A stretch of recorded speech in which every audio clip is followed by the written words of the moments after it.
He hadn't spoken to another human being in 8 months, not because no one came, because the ones who did left in pieces. Gideon Mercer wasn't a legend men told around fires to impress each other. He was the warning they gave their sons before sending them west. 3 outlaws. 1 winter night. No witnesses except the wolves, and whatever version of a man walked out of those Montana pines the next morning wasn't the same one who walked in. So when a young woman stumbled up his frozen road at dusk, half dead and holding a letter with his name on it, he didn't reach for his hand. He reached for his rifle. Hit the like button and drop your city in the comments. I want to see how far this story travels. The snow had been falling since mid-afternoon, and by the time dusk pressed its weight against the mountains, the world beyond Gideon Mercer's front window had shrunk to nothing. Just white, dissolving into gray, dissolving into dark. He was sitting at the rough-cut table near the stove, sharpening a hunting knife that didn't need sharpening. It was a habit, not a task. The rhythmic drag of stone against steel gave his hands something to do while his mind stayed where it always was, loose, unanchored, hovering somewhere between present and past without settling on either. The cabin was small. 1 main room with a cast-iron stove, a table, 2 chairs he'd made himself, one of which had a leg slightly shorter than the other and rocked if you leaned wrong.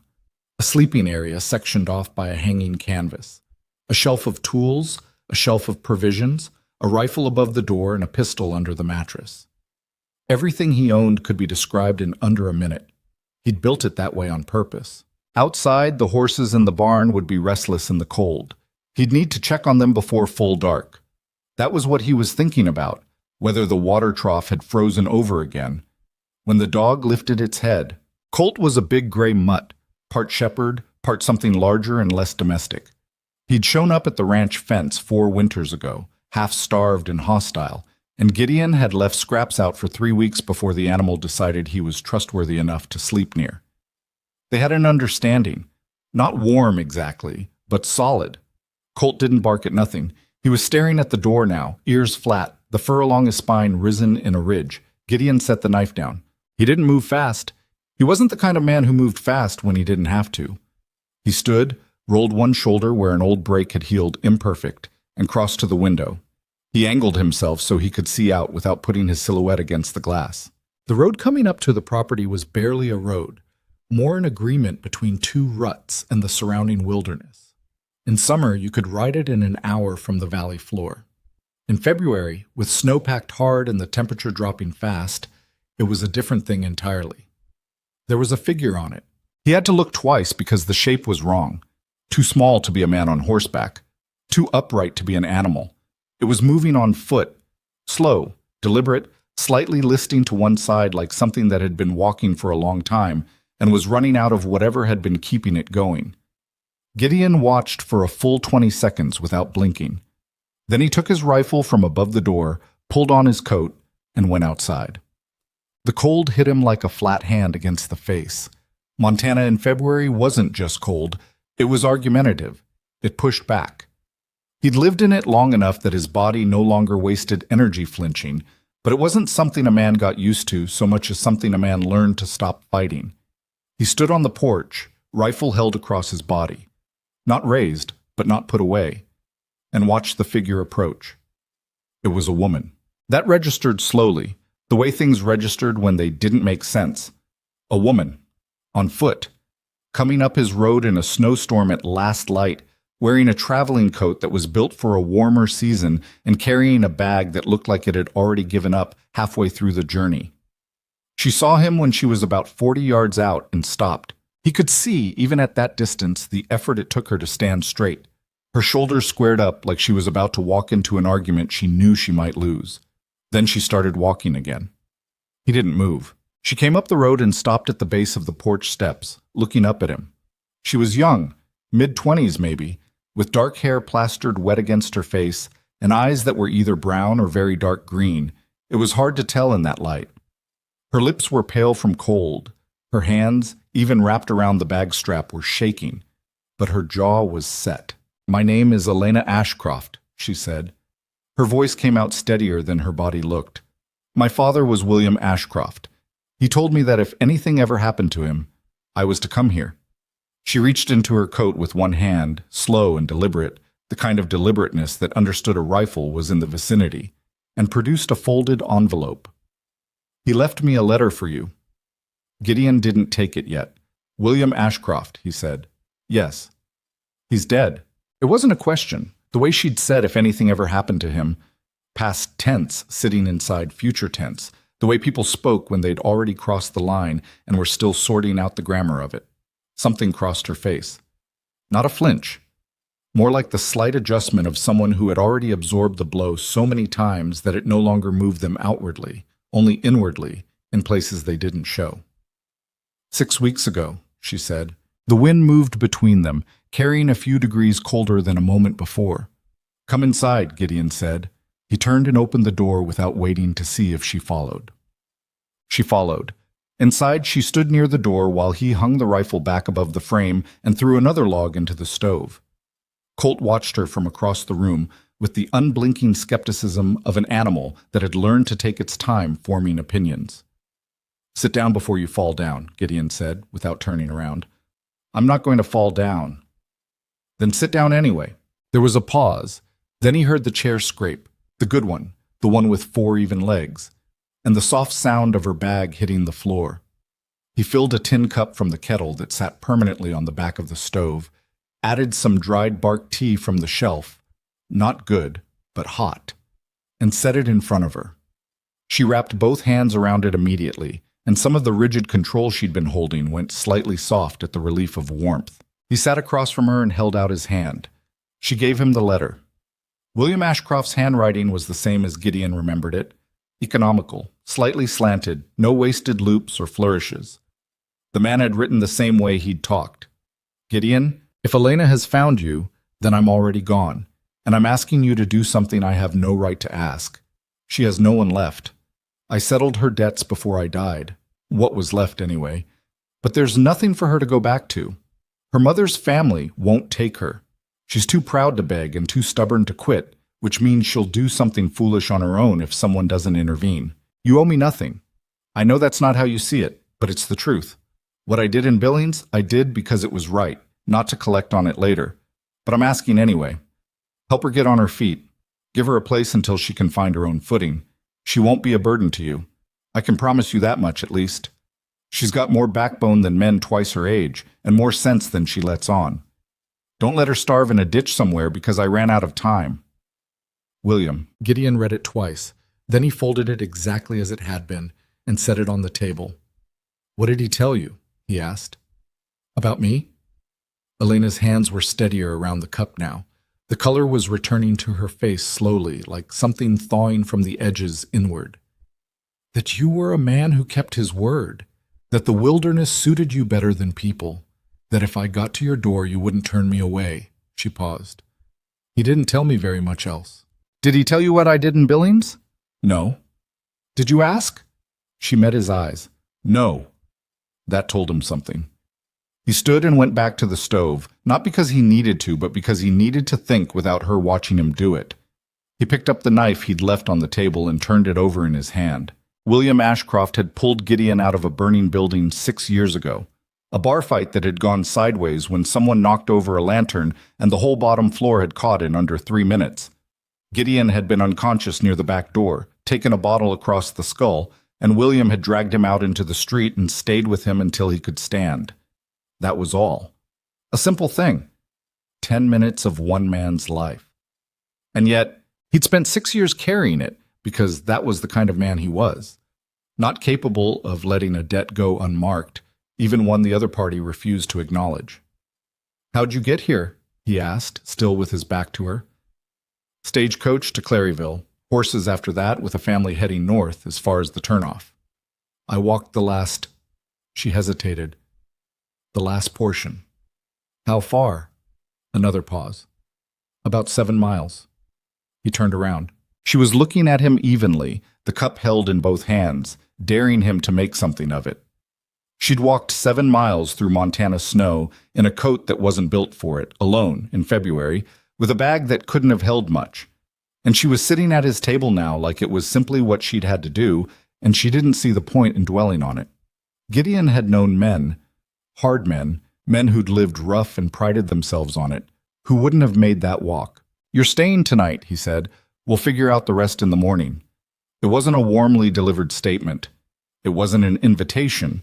It was closer to a logistical assessment. The weather was getting worse, the dark was full now, and sending her back out into that was not something he was going to do, whatever else happened. She nodded once. "Thank you," she said. She didn't elaborate and she didn't perform gratitude, just said it plainly like she meant it, and left it there. He gave her the sleeping area behind the canvas and put a second blanket out without comment. He slept in the chair nearest the stove. Not comfortably, but he'd slept in worse, with Colt stretched out beside him. Sometime in the deep middle of the night, he heard her cough once, quietly, like she was trying to keep it to herself. He stared at the ceiling for a while after that, listening to the wind work at the gaps in the walls, and thought about William Ashcroft dragging him through smoke, and didn't sleep again until nearly morning. Dawn came gray and reluctant. Gideon was already up, coffee made, real coffee, not the bark tea, a small accommodation he made without examining the reason for it, when the canvas parted and Elena came through. She'd put herself back together, hair pinned, coat folded over one arm, the composure of last night restored.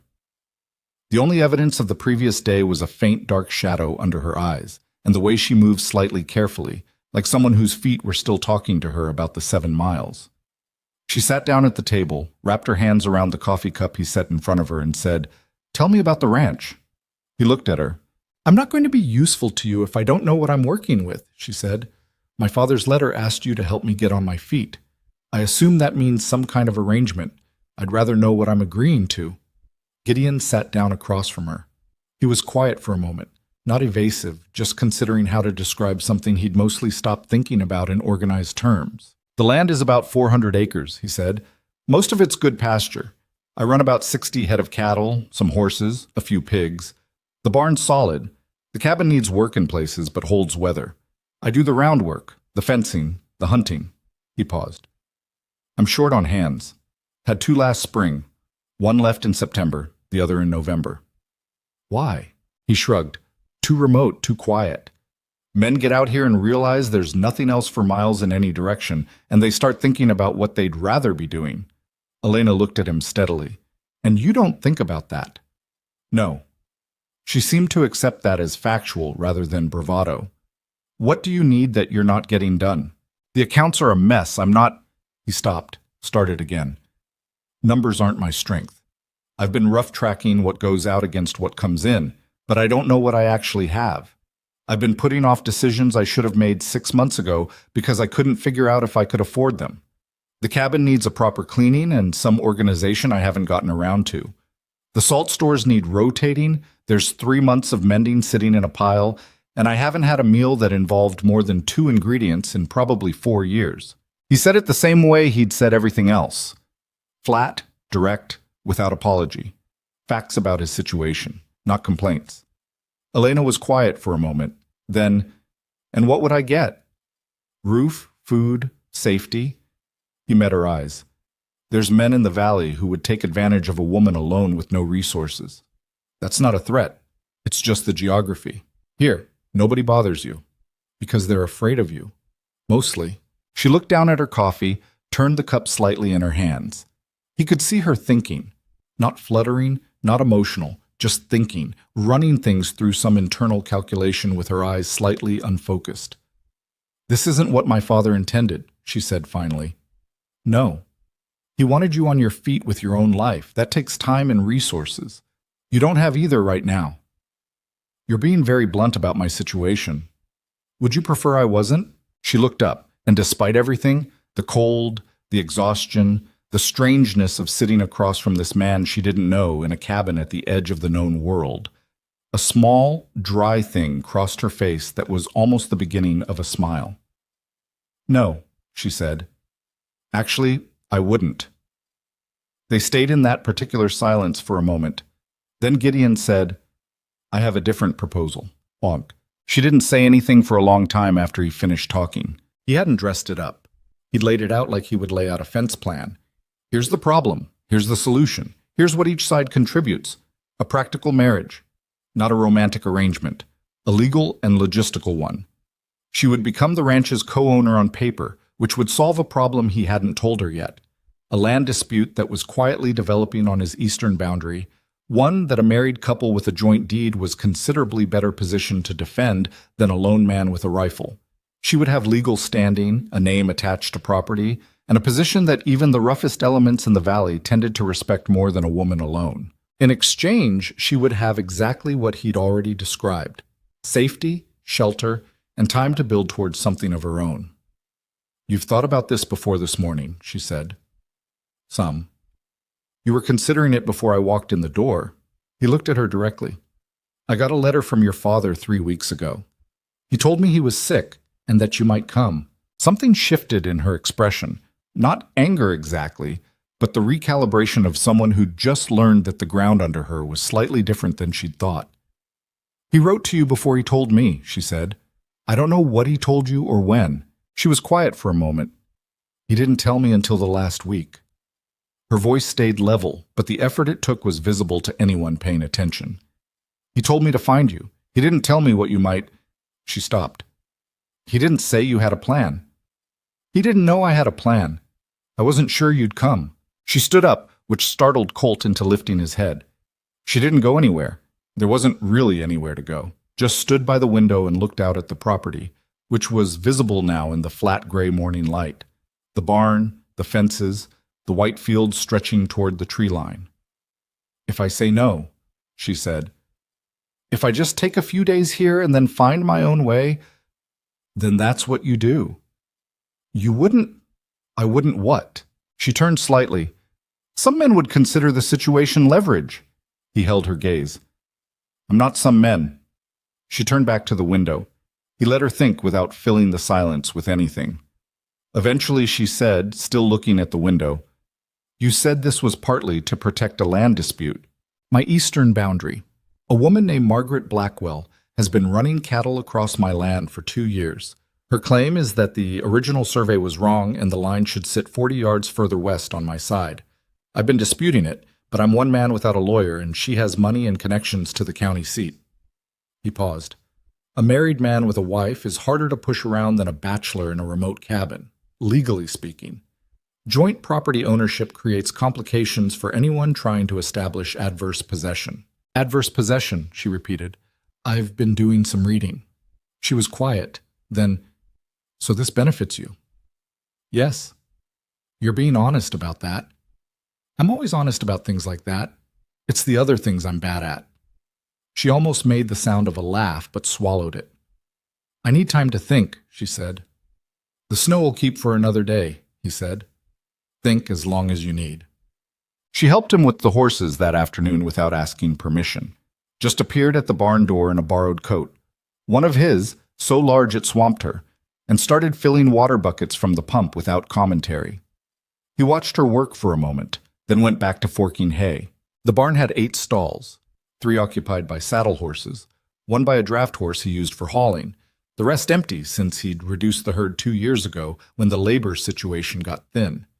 The animals were restless from the storm, the big draft horse pawing at his gate, the gray saddle mare pinning ears at nothing. Elena moved among them with a confidence that surprised him slightly. Not recklessness.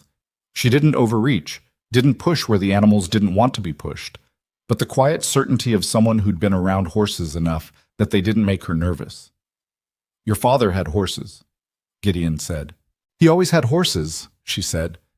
"We had a small place outside Billings when I was young, before—" She stopped, tilted the last bucket into the trough. "Before things got difficult financially. We had to sell." She didn't elaborate, and her tone didn't invite elaboration.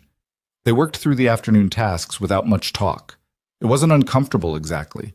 More like 2 people mapping the edges of a shared space, figuring out where the boundaries were without yet agreeing on them. At one point, Elena asked about the eastern fence, and he walked her to the barn door and pointed out the direction, told her roughly what the disputed land looked like, how many acres. She asked better questions than he expected.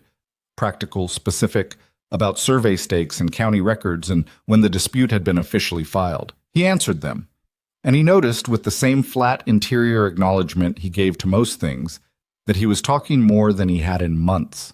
That evening she made dinner. It was a simple thing: dried beans soaked through the day, some salt pork, the last of a jar of preserved tomatoes he'd had on the shelf for so long he'd forgotten it was there. She found it without being told, which meant she'd been quietly cataloging the provisions while he wasn't watching. He noticed that too. She sat across from him and they ate, and it was the first meal in years that had involved a second person. He was aware of it in the same way he was aware of temperature or the direction of wind, as a fact of the environment that required some low-level adjustment. "I've decided," she said, when the meal was mostly done. He looked up.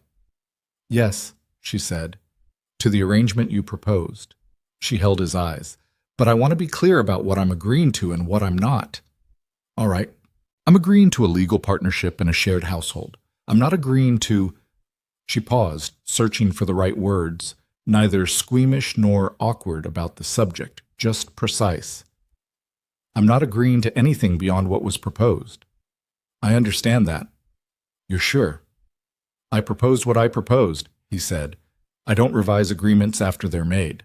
She nodded once, and then she picked up her fork and kept eating like the matter was settled, because as far as she was concerned, apparently, it was. Gideon looked at his plate. It occurred to him that William Ashcroft had known exactly what he was doing when he sent her here.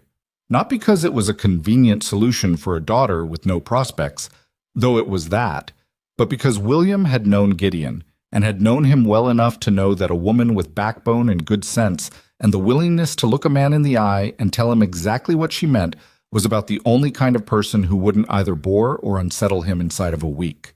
He didn't say this. He finished his meal, and Colt settled near his boot, and the stove crackled, and outside the wind continued to work at the walls without getting anywhere. They were married in Claryville 11 days later. The town was not large, a main street with the essentials: a general store, a blacksmith, a church, a saloon, a sheriff's office, a small post house. It sat in the lower valley and served as the closest thing to a center of civilization for roughly 60 miles of frontier. In summer, it swelled somewhat. In February, it contracted down to its permanent residents and the particular hard-bitten character of people who'd chosen to stay through Montana winters. The ceremony took place in the county office, not the church, which suited Gideon fine and to which Elena raised no objection. The county clerk, a thin man named Fowler, with a large mustache and a habit of looking over his spectacles at things he found unusual, looked over his spectacles at them several times throughout the proceedings. It took about 12 minutes. They signed the documents, Fowler witnessed them, and that was that. Outside on the wooden sidewalk, Gideon settled his hat, and Elena buttoned the top button of her coat against the cold. They'd ridden in together in the wagon and would ride back the same way.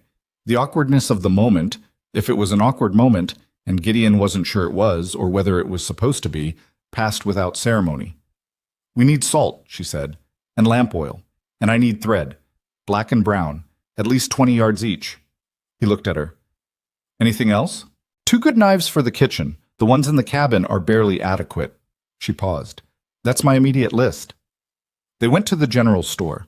It was managed by a man named Deacon Hollis, who was approximately the opposite of his name: gregarious, nosy, and constitutionally incapable of letting a transaction pass without conversation.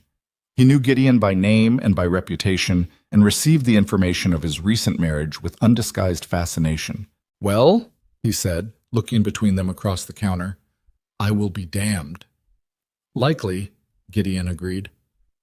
"Who is this? Where'd you find—" Hollis turned to Elena with the slightly overeager attention of a man who'd just been handed the most interesting news he'd had in weeks.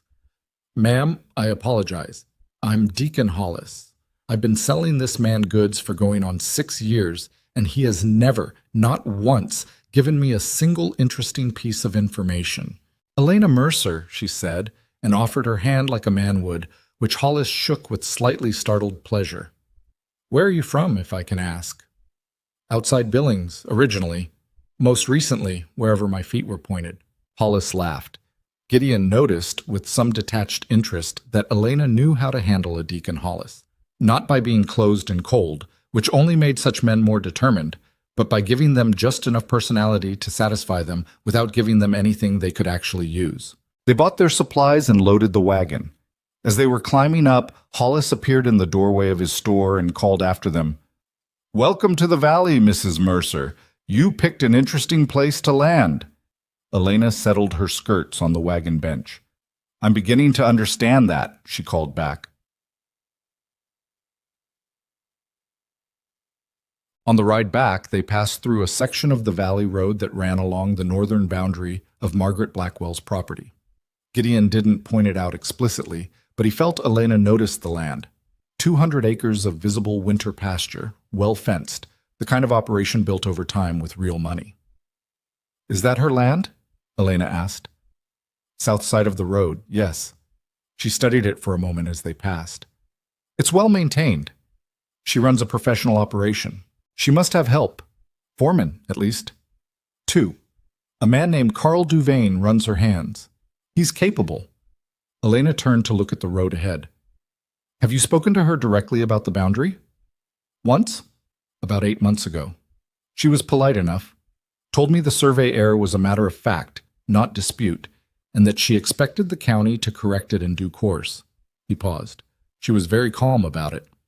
"Calm people who are planning something usually are." He glanced at her. She was looking at the road, nothing particular in her expression.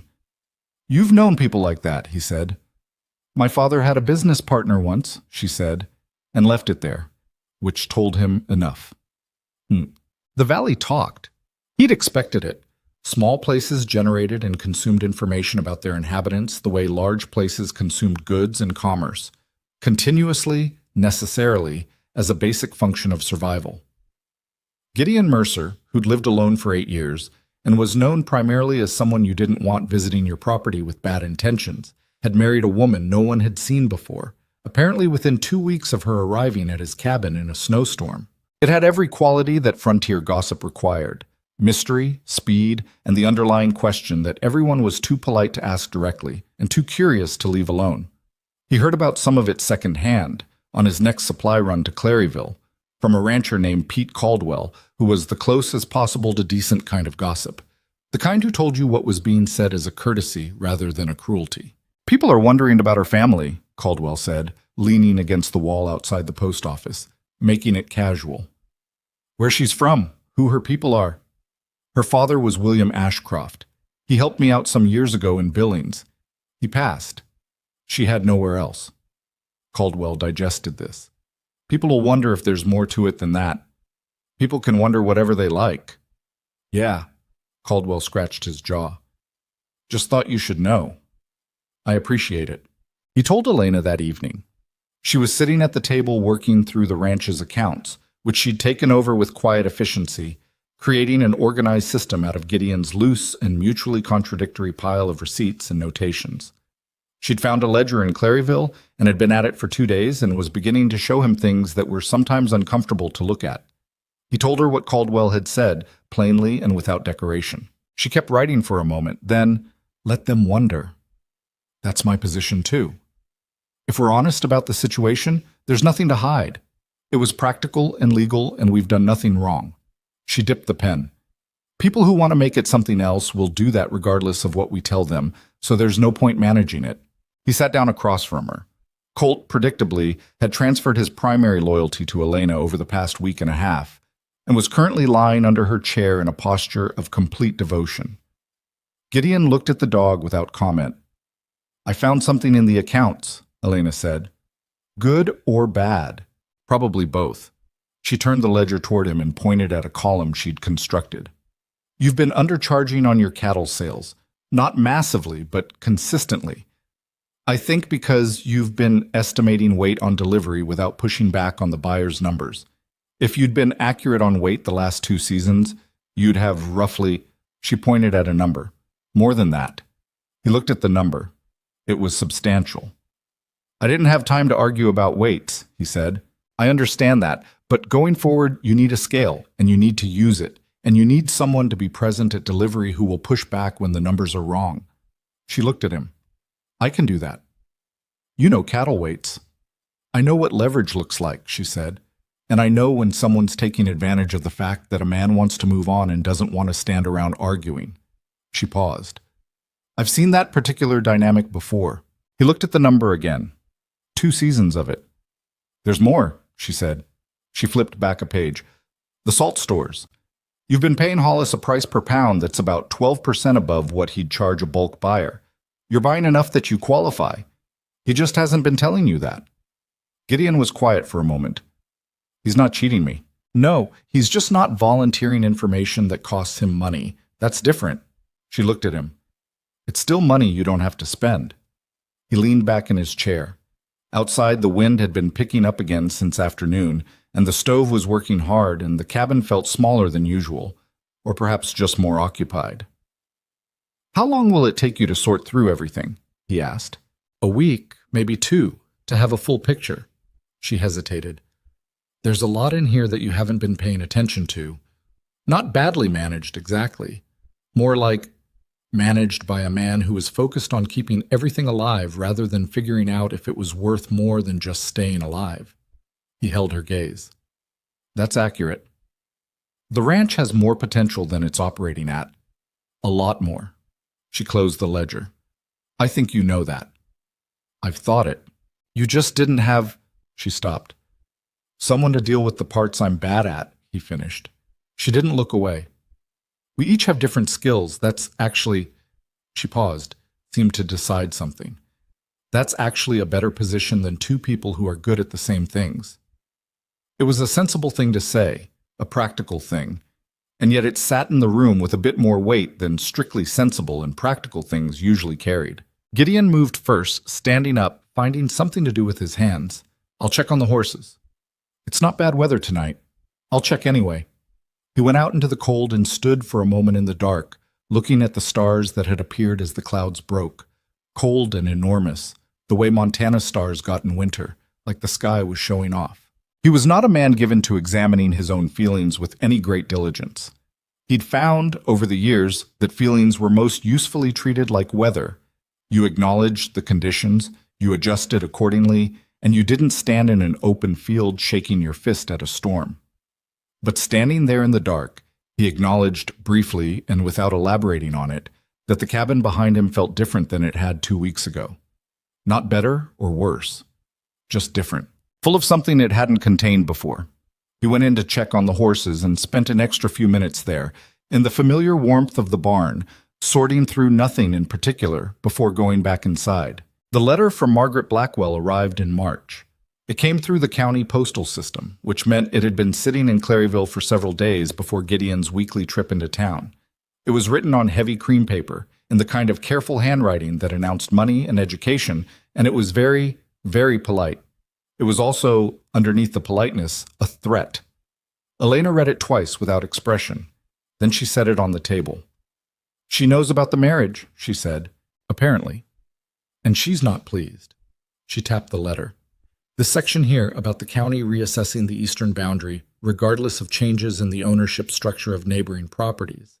That's her telling us that she has enough influence at the county level to push through a survey correction whether we object or not. Gideon had read the same lines. Yes. Do you believe her? He considered. She's been operating in this valley for 15 years. She knows the county commissioner. Her former husband, she's a widow, had political connections that didn't dissolve when he died. He paused. I believe she can make serious trouble. Elena was quiet for a moment, looking at the letter. Did she know you before the land dispute started? Personally? In passing. Valley's small enough that everyone knows everyone in passing. And she approached you about the boundary question before she started pushing it officially? Once, yes.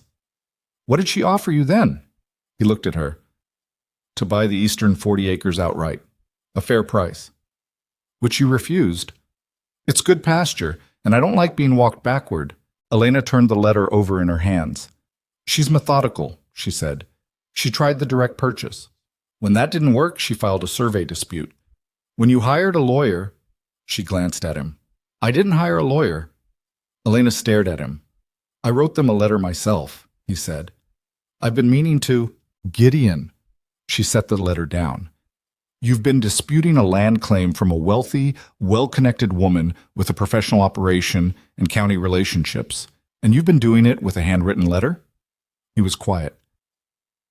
I need you to tell me everything about this dispute, she said. Everything you know. Every document, every date, everything that's been said and to whom and when. He told her.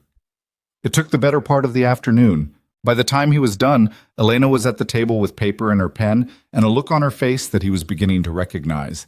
The focused, slightly unsettling look of a person who had found something they were very good at and was quietly rolling up their sleeves. "We need to get to Claryville," she said. "I need to see the county records office. I want to look at the original survey documentation for this entire section of the valley." She looked up. "Can we go tomorrow? Weather's clear." "Good." She tapped her pen against the paper. "She's been patient with this. She filed the dispute 8 months ago, and she hasn't pushed hard since then. She's been letting it sit, letting you worry about it without resolution. That's a strategy. Wearing me down, or waiting for you to make a mistake, or run out of money, or leave." She paused. "None of which are going to happen now." He looked at her across the table.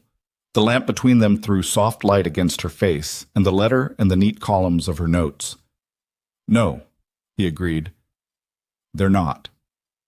The county records office in Claryville was managed by a quiet woman named Mrs. Purvis, who had the demeanor of someone who had spent 20 years surrounded by paper and had consequently become somewhat papery herself. Thin, deliberate, excellent at filing, and deeply resistant to drama. Elena asked to see the survey records for the relevant section of the valley's eastern corridor. Mrs. Purvis produced them after a short interval of professional rustling. Elena sat at the reading table for 2 hours.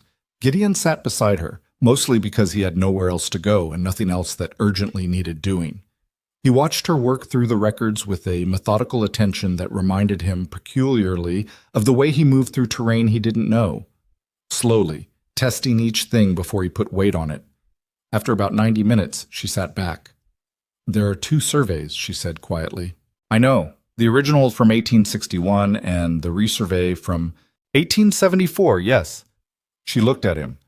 "But there's a third document, a supplementary notation from 1871 before the resurvey that records a corrected measurement from the original because of a transcription error."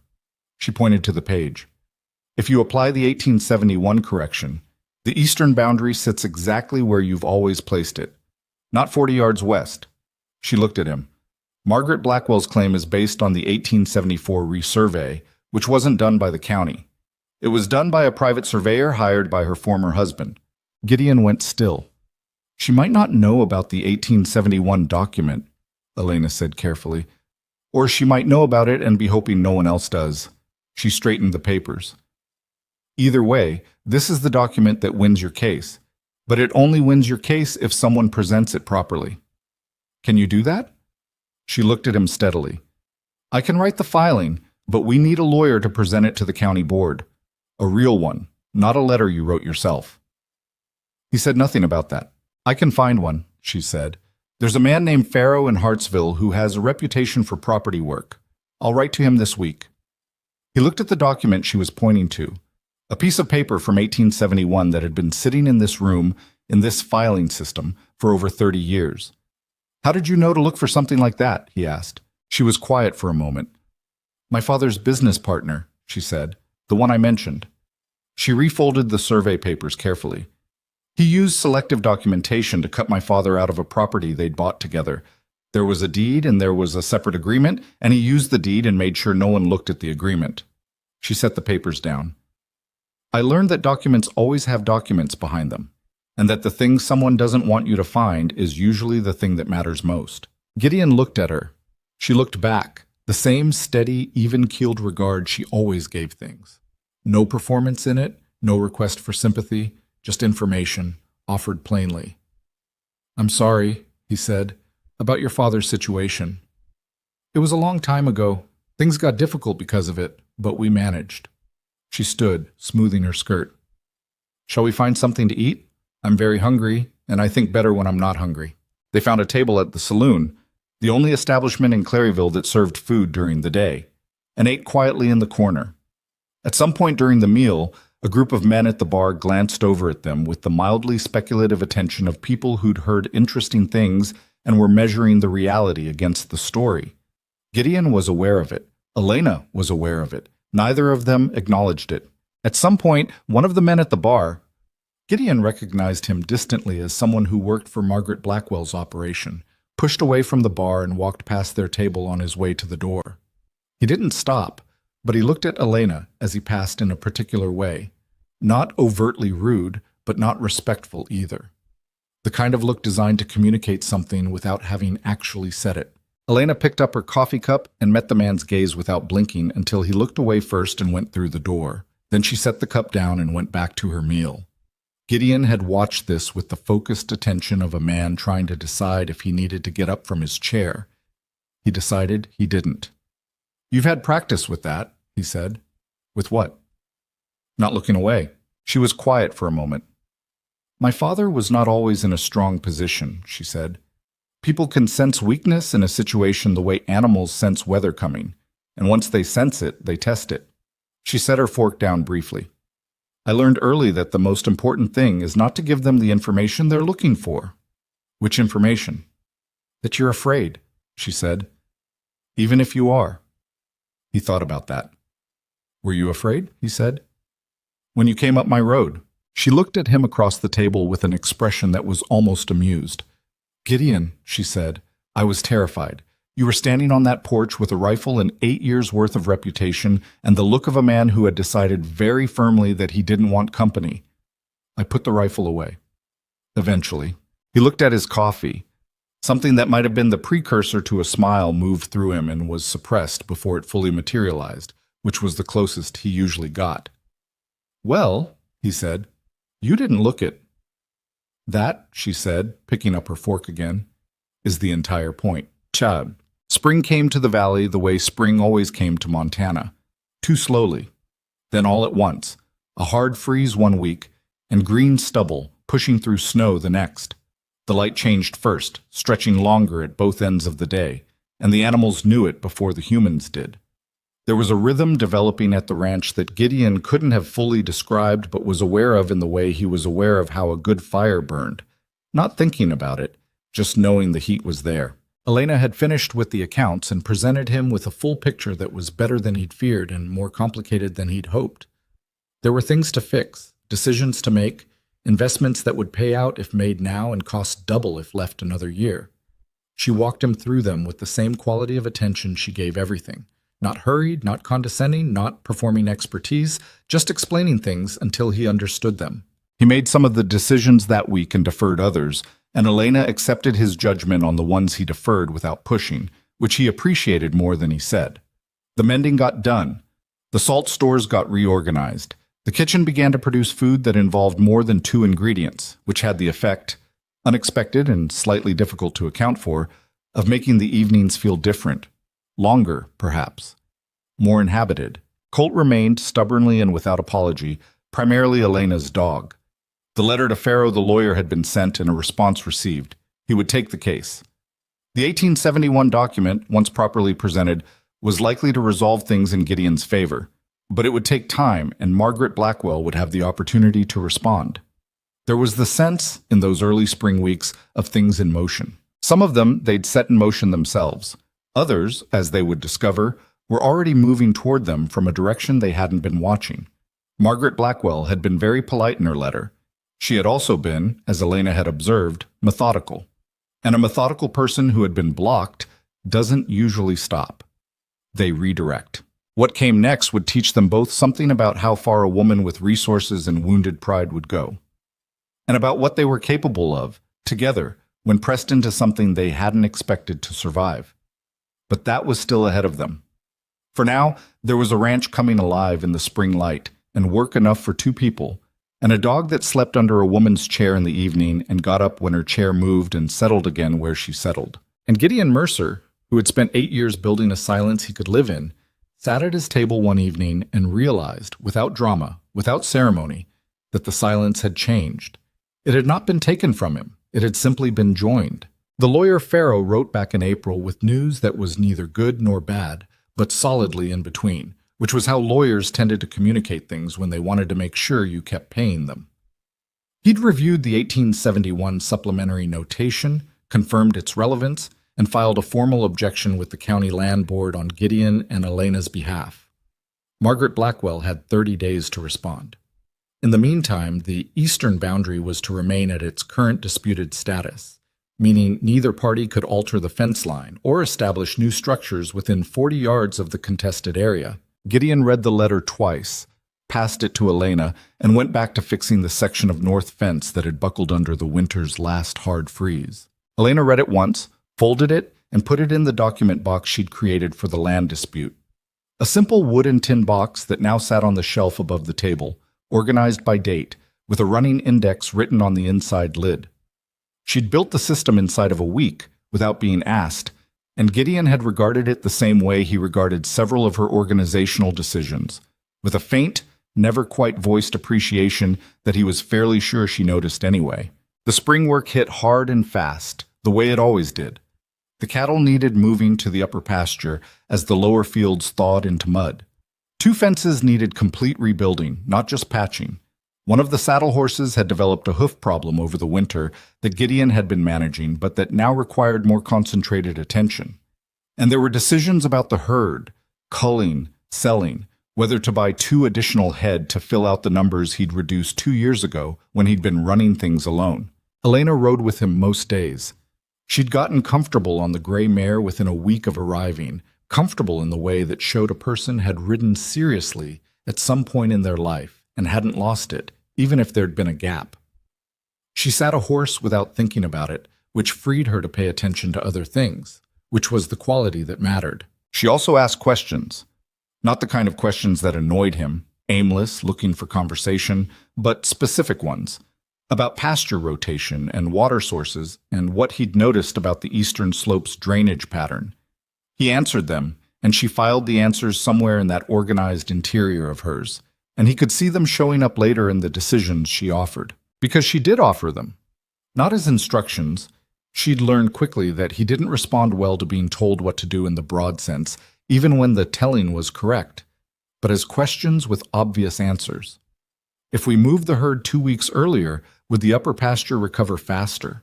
Or, I noticed the drainage ditch on the southeast corner is running slower than the northwest one. Is that always the case, or is something blocking it? It was a particular skill, and he recognized it as a skill without being entirely sure how to categorize it. One afternoon in late April, riding the eastern fence line to check on the posts that had heaved over winter, Elena pulled her mare up short and sat looking at the boundary marker, a wooden post with a chipped survey cap that sat at the edge of the disputed territory. "Has anyone moved this?" she asked. Gideon pulled up beside her. He looked at the post. It was sitting at an angle, but fence posts in this kind of soil often sat at angles after a hard freeze. He looked at it more carefully. "The ground around it looks disturbed," Elena said. "Not from frost heave. That would push it a certain way. This looks like it was pulled and reset." He got down from his horse and crouched at the base of the post. She was right. The soil around the base had the look of something that had been opened and closed, slightly different in color from the surrounding ground, and packed rather than settled. He stood up. He didn't say anything for a moment.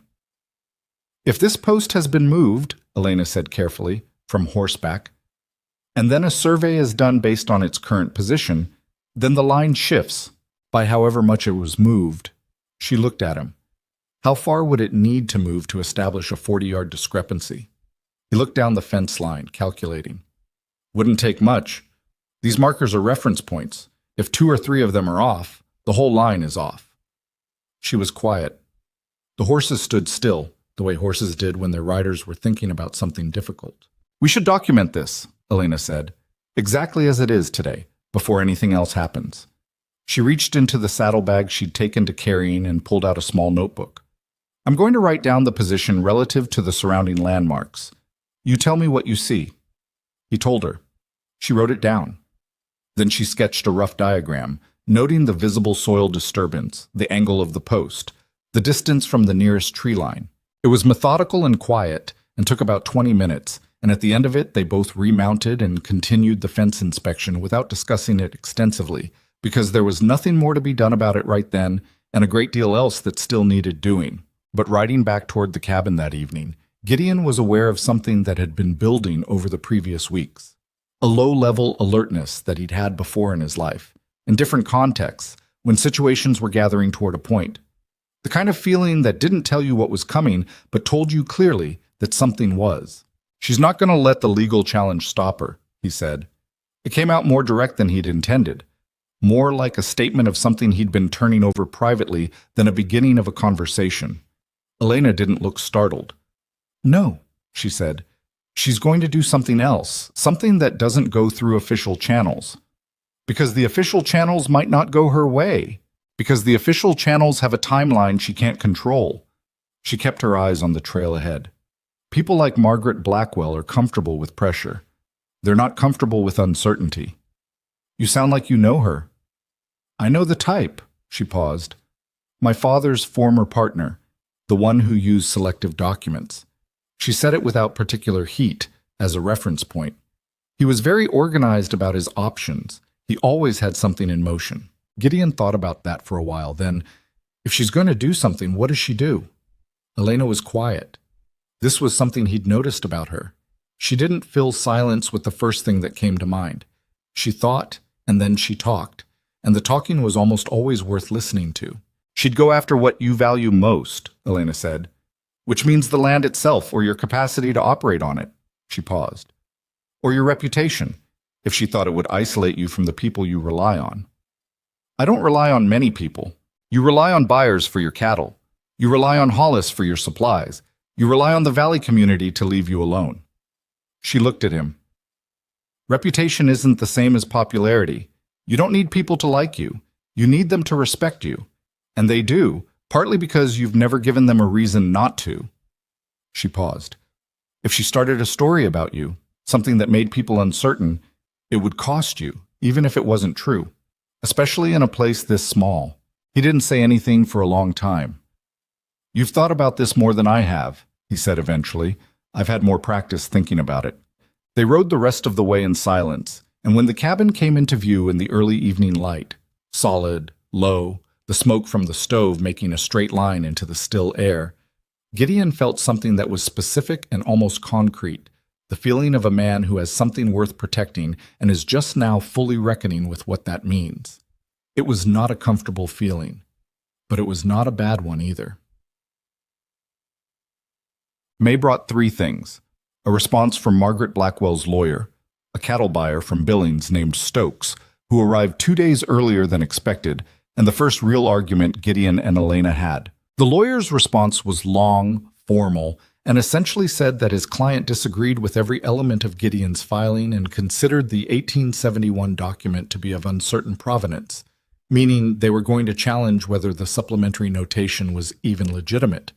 It was a move designed to slow everything down and run up costs, which Farrow's follow-up letter confirmed with the tone of a man who had seen this tactic before and was annoyed but not surprised. The cattle buyer, Stokes, arrived on a Tuesday and immediately began lowballing the herd numbers with the easy confidence of a man who'd done it successfully many times in the past. He was not unpleasant about it, cheerful, in fact, which was its own kind of aggravating. Elena was standing by the fence when Stokes gave his opening number. Gideon felt himself starting to respond with the usual calculation. How much did he need? How much could he get? Where was the line between acceptable and too low? And then Elena stepped forward without pushing him aside and said, Mr. Stokes, we have the scale records for every animal in that pen. Let's start there. Stokes looked at her with the expression of a man recalibrating the situation. The weight records, he said. Correct. She produced the notebook. Average weight on the grade cattle is higher than your number assumed, and the quality cattle are substantially underrepresented in your opening figure. She said it pleasantly, without accusation. I'm sure it's an opening position, so here's ours. She gave him a number. Stokes blinked. Then he laughed. Not mockingly, but with a kind of genuine appreciation. Mrs. Mercer, we also have a second buyer coming at the end of the month, she said, which was true. But we'd prefer not to wait if we can reach a fair number today. They reached a number. It was not everything Elena had asked for, but it was 11% more than Stokes had opened with, and significantly more than Gideon would have accepted on his own before Elena had shown him the scale records 2 months ago. When Stokes left, Gideon looked at Elena. Second buyer, he said. Pete Caldwell's brother-in-law. He mentioned he was looking to buy some grade cattle this season. I wrote to him. She put the notebook back in her coat. He probably won't come. But Stokes didn't know that. Gideon looked at her for a moment longer than he needed to. You never told me you'd written to him. I was going to tell you. You were going to tell me after. She met his eyes. I wasn't sure he'd respond, so I didn't want to mention it until I knew it was useful. Elena. He kept his voice level, but something in it sharpened slightly. If you're making arrangements that affect the operation, I need to know about them. Something shifted in her expression. Not quite defensiveness, but the slight adjustment of a person who has been doing things a certain way for a long time and is encountering friction from it. I've been managing things efficiently. I know you have. That's not what I said. He paused, getting the words right, because getting words right mattered to him in a way that most things did not. This is a partnership. I don't function well when I'm missing information about my own operation. She was quiet for a moment. The horses in the nearby pen moved restlessly. You're right, she said. That's fair. It came out without ego, which was harder than it looked. He'd known people, men and women both, who could not say you're right without making it cost something, without a but that followed and took most of the weight off the admission. She just said it and meant it. Thank you, he said, which was its own small thing. She nodded once, and then, for what it's worth, the 11% gain was real. I know it was. Something released in the air between them, the way pressure released before a storm passed. Next time, she said, I'll tell you what I'm thinking before I write the letter. That's all I'm asking. They went back to work, and the argument was over, and neither of them made more of it than it was, which was, Gideon thought, another way the two of them fit together that he hadn't expected and was not going to examine too closely. Or she. June was warm and violent in the way Montana Junes sometimes were. Clear, beautiful mornings that turned into afternoon lightning that rolled across the mountains like something with a grievance. The cattle were settled in the upper pasture, the herd healthy, the hay cutting beginning on the lower fields. It was during the third week of June that Carl Duvain rode up to the ranch. Gideon recognized him from a distance. A broad man, good horseman, riding a bay that belonged to Margaret Blackwell's operation. He came alone, which meant one of two things, courtesy or intimidation, and courtesy was not entirely consistent with the current situation. Gideon was at the fence near the barn when Duvain rode up and stopped. Mercer, Duvain said. Not unfriendly, not the opposite. Neutral. Duvain. Mrs. Blackwell wanted me to deliver something. He pulled a folded document from his coat. Her lawyer's formal challenge to the survey document you filed. County board meeting is scheduled for August. Gideon took the document. Tell her lawyer to file things through the mail like everyone else. Duvain shrugged with the expression of a man who didn't write the policies he was asked to carry out. She also asked me to pass along a word. From her or from you? From her. Duvain settled in his saddle. She said, she's a patient woman, but land disputes are expensive for everyone, and there's a version of this that doesn't need to go to the county board at all. He paused. The 40 acres. She'll pay well above market rate. She said that before. She's saying it again. The answer's the same. Duvain looked at him for a moment. He had the eyes of a man who'd been in enough situations to read them accurately, and what he was reading now was apparently worth nothing much more than a nod, because that was what he gave. All right, he said. He gathered his reins. Duvain. Gideon didn't move. The survey markers on the eastern fence, 3 of them look like they've been disturbed. Duvain's expression didn't change, but something behind it did. The very faint quality of a man who has just touched something he didn't expect to find there. Winter does things to fence posts, he said. Sure it does. They looked at each other.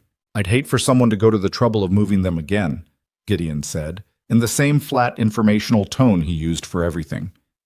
Especially now that my wife has documented their current positions and filed that documentation with Pharaoh's office. A silence. I'll pass that along, Duvain said. I appreciate it. Duvain rode out. Elena had come to the barn door during the last part of the conversation and was standing there with her arms crossed when Gideon turned around. You didn't tell me you'd sent the documentation to Pharaoh. I was going to tell you after, he said. She looked at him. Then the corner of her mouth moved. Fair enough, she said.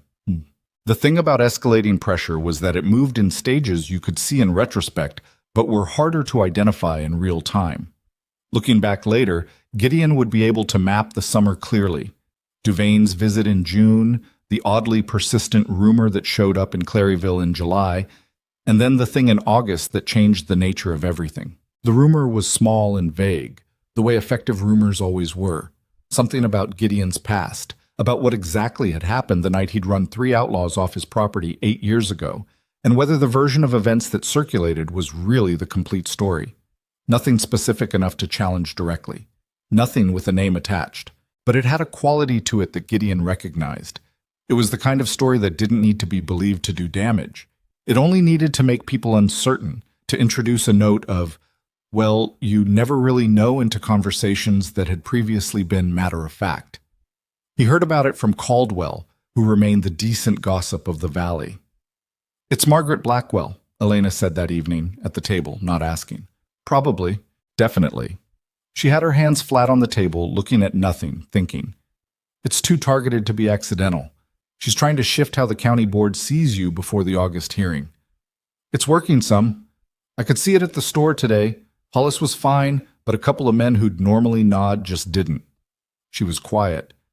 "I'm not going to defend myself against a rumor that doesn't have the decency to have specific accusations in it," he said. "There's nothing to respond to." "No," she said. "You're right. Responding would confirm that it matters." She tapped the table once. "But we need to make sure the county board has all the documentation before August. Farrow needs to be completely prepared, and—" She stopped. "What?" She looked up. "I want to go through everything we have about the night those outlaws came. Not because I want to know—" She paused, changed direction. "Because if someone is going to use that story, we should know exactly what the true version is. So if it becomes necessary, we can be precise." He looked at her for a long moment. This was not a small thing to ask. He hadn't talked about that night to anyone, not in 8 years. Not because it was shameful, but because he'd sealed it up the way you sealed up things that were survivable but not worth reopening. "It was 3 men," he said. "They came for the horses. 2 of them are dead. 1 of them is in a prison in Helena." He kept his voice flat. Not for her benefit, but because it was the only register in which he could say it without it being something else. "I wasn't proud of it. I wasn't ashamed of it either. It was the geometry of who was there and what they came to do." Elena didn't look away. She didn't perform a reaction. She received the information the way she received most things, as something that actually happened, not as something to project onto.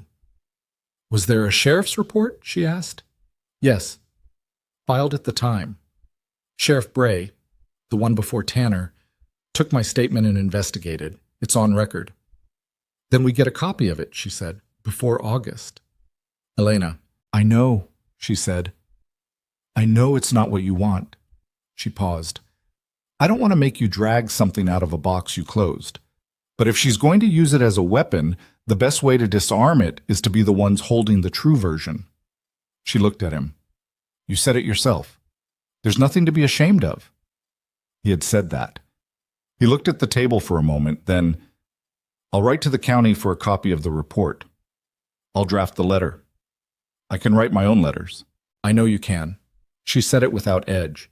"But I draft them faster, and Farrow has mentioned twice that formal correspondence helps at the county level." He didn't say anything for a moment. "Fine," he said. She got out the pen and the paper. He told her what the letter needed to say, and she wrote it in the flowing formal hand she used for official correspondence. And the next morning it went out with the weekly post. That was the summer. Work and documentation and the slow, deliberate building of a legal case while something else gathered on the edges of things. Something that hadn't shown its full shape yet. By late August, the hearing was 10 days out. Farrow had confirmed he was prepared. The documentation was complete. The 1871 survey notation had been authenticated by an independent historical assessor Farrow had brought in from Missoula, which had cost money they'd had to move around carefully to cover. But it was done. Everything was in order. That was the moment, as Elena had predicted and Gideon had known in that low animal way he trusted, when things stopped being orderly. It was a Tuesday, just past midnight. Gideon woke to Colt barking. Not the alert bark of something noticed, but the hard, continuous bark of something wrong. And the smell reached him at almost exactly the same moment. Smoke. He was out of the bed and at the door before he was fully awake. And when he opened it, the night showed him what he didn't want to see. The barn's eastern wall was lit from inside with a light that was not lamplight, moving and hungry and climbing fast toward the hayloft where 3 months of cut hay sat dry and perfect and ready to burn. He heard Elena behind him, fully awake, and her voice when she spoke was controlled in the way that came from effort, not ease. "The horses," she said. "Go to the well," he said. "Buckets. The horses first. I'll get the horses." He was already moving. "Go to the well." He went into the smoke at a run. The horses got out. That was the first thing, the only thing that mattered in the initial minutes. 4 animals pushed out through the main barn door into the dark, coughing and wild-eyed, scattering into the yard while Gideon held the door open and the smoke poured around him like something alive. The gray mare was the last one out. She didn't want to go. Horses never did when they were frightened, instinct driving them back toward the familiar, even when the familiar was burning. And he had to get his hands on her halter and pull until she came, both of them stumbling out of the doorway and into the cold night air while the hayloft above groaned with heat. He let the mare go. She ran toward the fence line with the others, which was fine. The fence would hold them. Elena was at the water pump with 2 buckets, working the handle with both hands, and he took one from her without stopping and they ran at the east wall together. The fire was in the hayloft mostly, eating through the loose hay with the particular speed that terrified anyone who'd spent time around stored feed. Fast, directionless, throwing embers ahead of itself like a living thing that wanted to expand. They worked the pump and ran buckets for the better part of an hour. Neither of them spoke except in practical terms. More water, watch that beam, get back. And the work was desperate and exhausting, and by the end of it, Gideon's hands were blistered from the pump handle, and Elena had a burn across the back of her left forearm from an ember she hadn't moved away from fast enough. The hayloft was a total loss. The structure itself held, the walls, the main frame, the floor, because the fire had started in the east corner of the loft, and they'd caught it before it reached the support beams. But the hay was gone, and one wall was badly charred, and the smell of it sat over the entire property like something that had come to stay. They stood in the yard at 2 a.m, both of them black with smoke, looking at what was left. Gideon was breathing hard, not from exertion anymore, but from something he was keeping inside his chest by main force. "It wasn't accident," he said. Flat, certain. Elena looked at him. She had smoke in her hair and her face was drawn with exhaustion and the controlled aftermath of fear. "No," she said. "It wasn't. The east corner." "I know." The east corner of the barn was the furthest point from the cabin, which was why neither of them had smelled it until it was already climbing. It was also the most sheltered point from the road, the corner you'd approach from if you wanted to do something in the dark without being seen from either the cabin windows or the main trail. Gideon set his bucket down on the ground. He looked at the barn wall for a moment, then at the yard, then at the access path that ran along the eastern fence, the same general direction as the boundary markers Elena had documented in April. "I need to see it in daylight," he said. "We both do." He looked at her arm. The burn wasn't severe, but it was red and angry looking in the lantern light she'd brought out earlier. "You need to put something on that." She looked down at it like she'd forgotten it was there. "It's fine. Elena, I'll put something on it when we're done looking."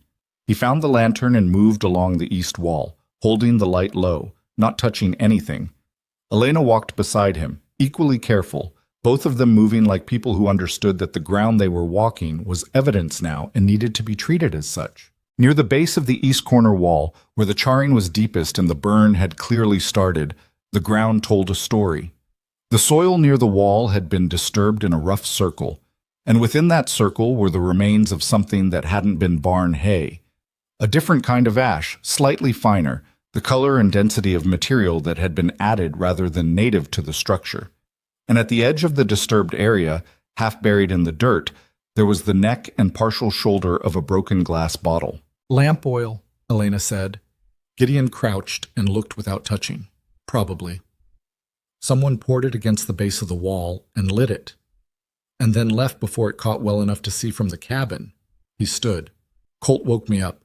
If he hadn't—" He stopped. He didn't finish the sentence because the end of it was something neither of them needed to say out loud. Elena looked at the broken bottle for a moment.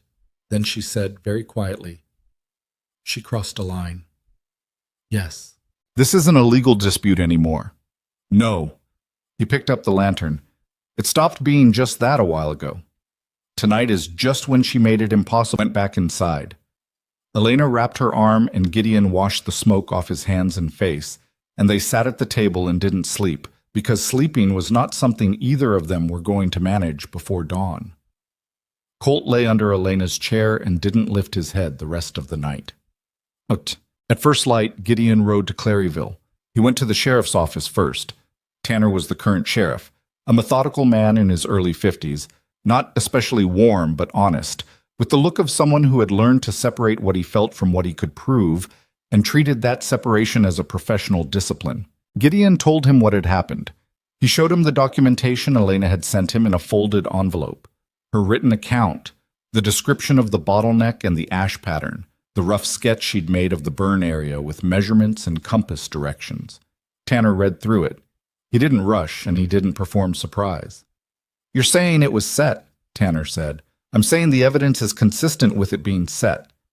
By Blackwell. I'm saying we have a land dispute with her. She's been escalating, and someone set fire to my barn from the most concealed approach point on my property in the middle of the night." He met Tanner's eyes. "I'm not telling you what to conclude. I'm telling you what happened." Tanner was quiet for a moment.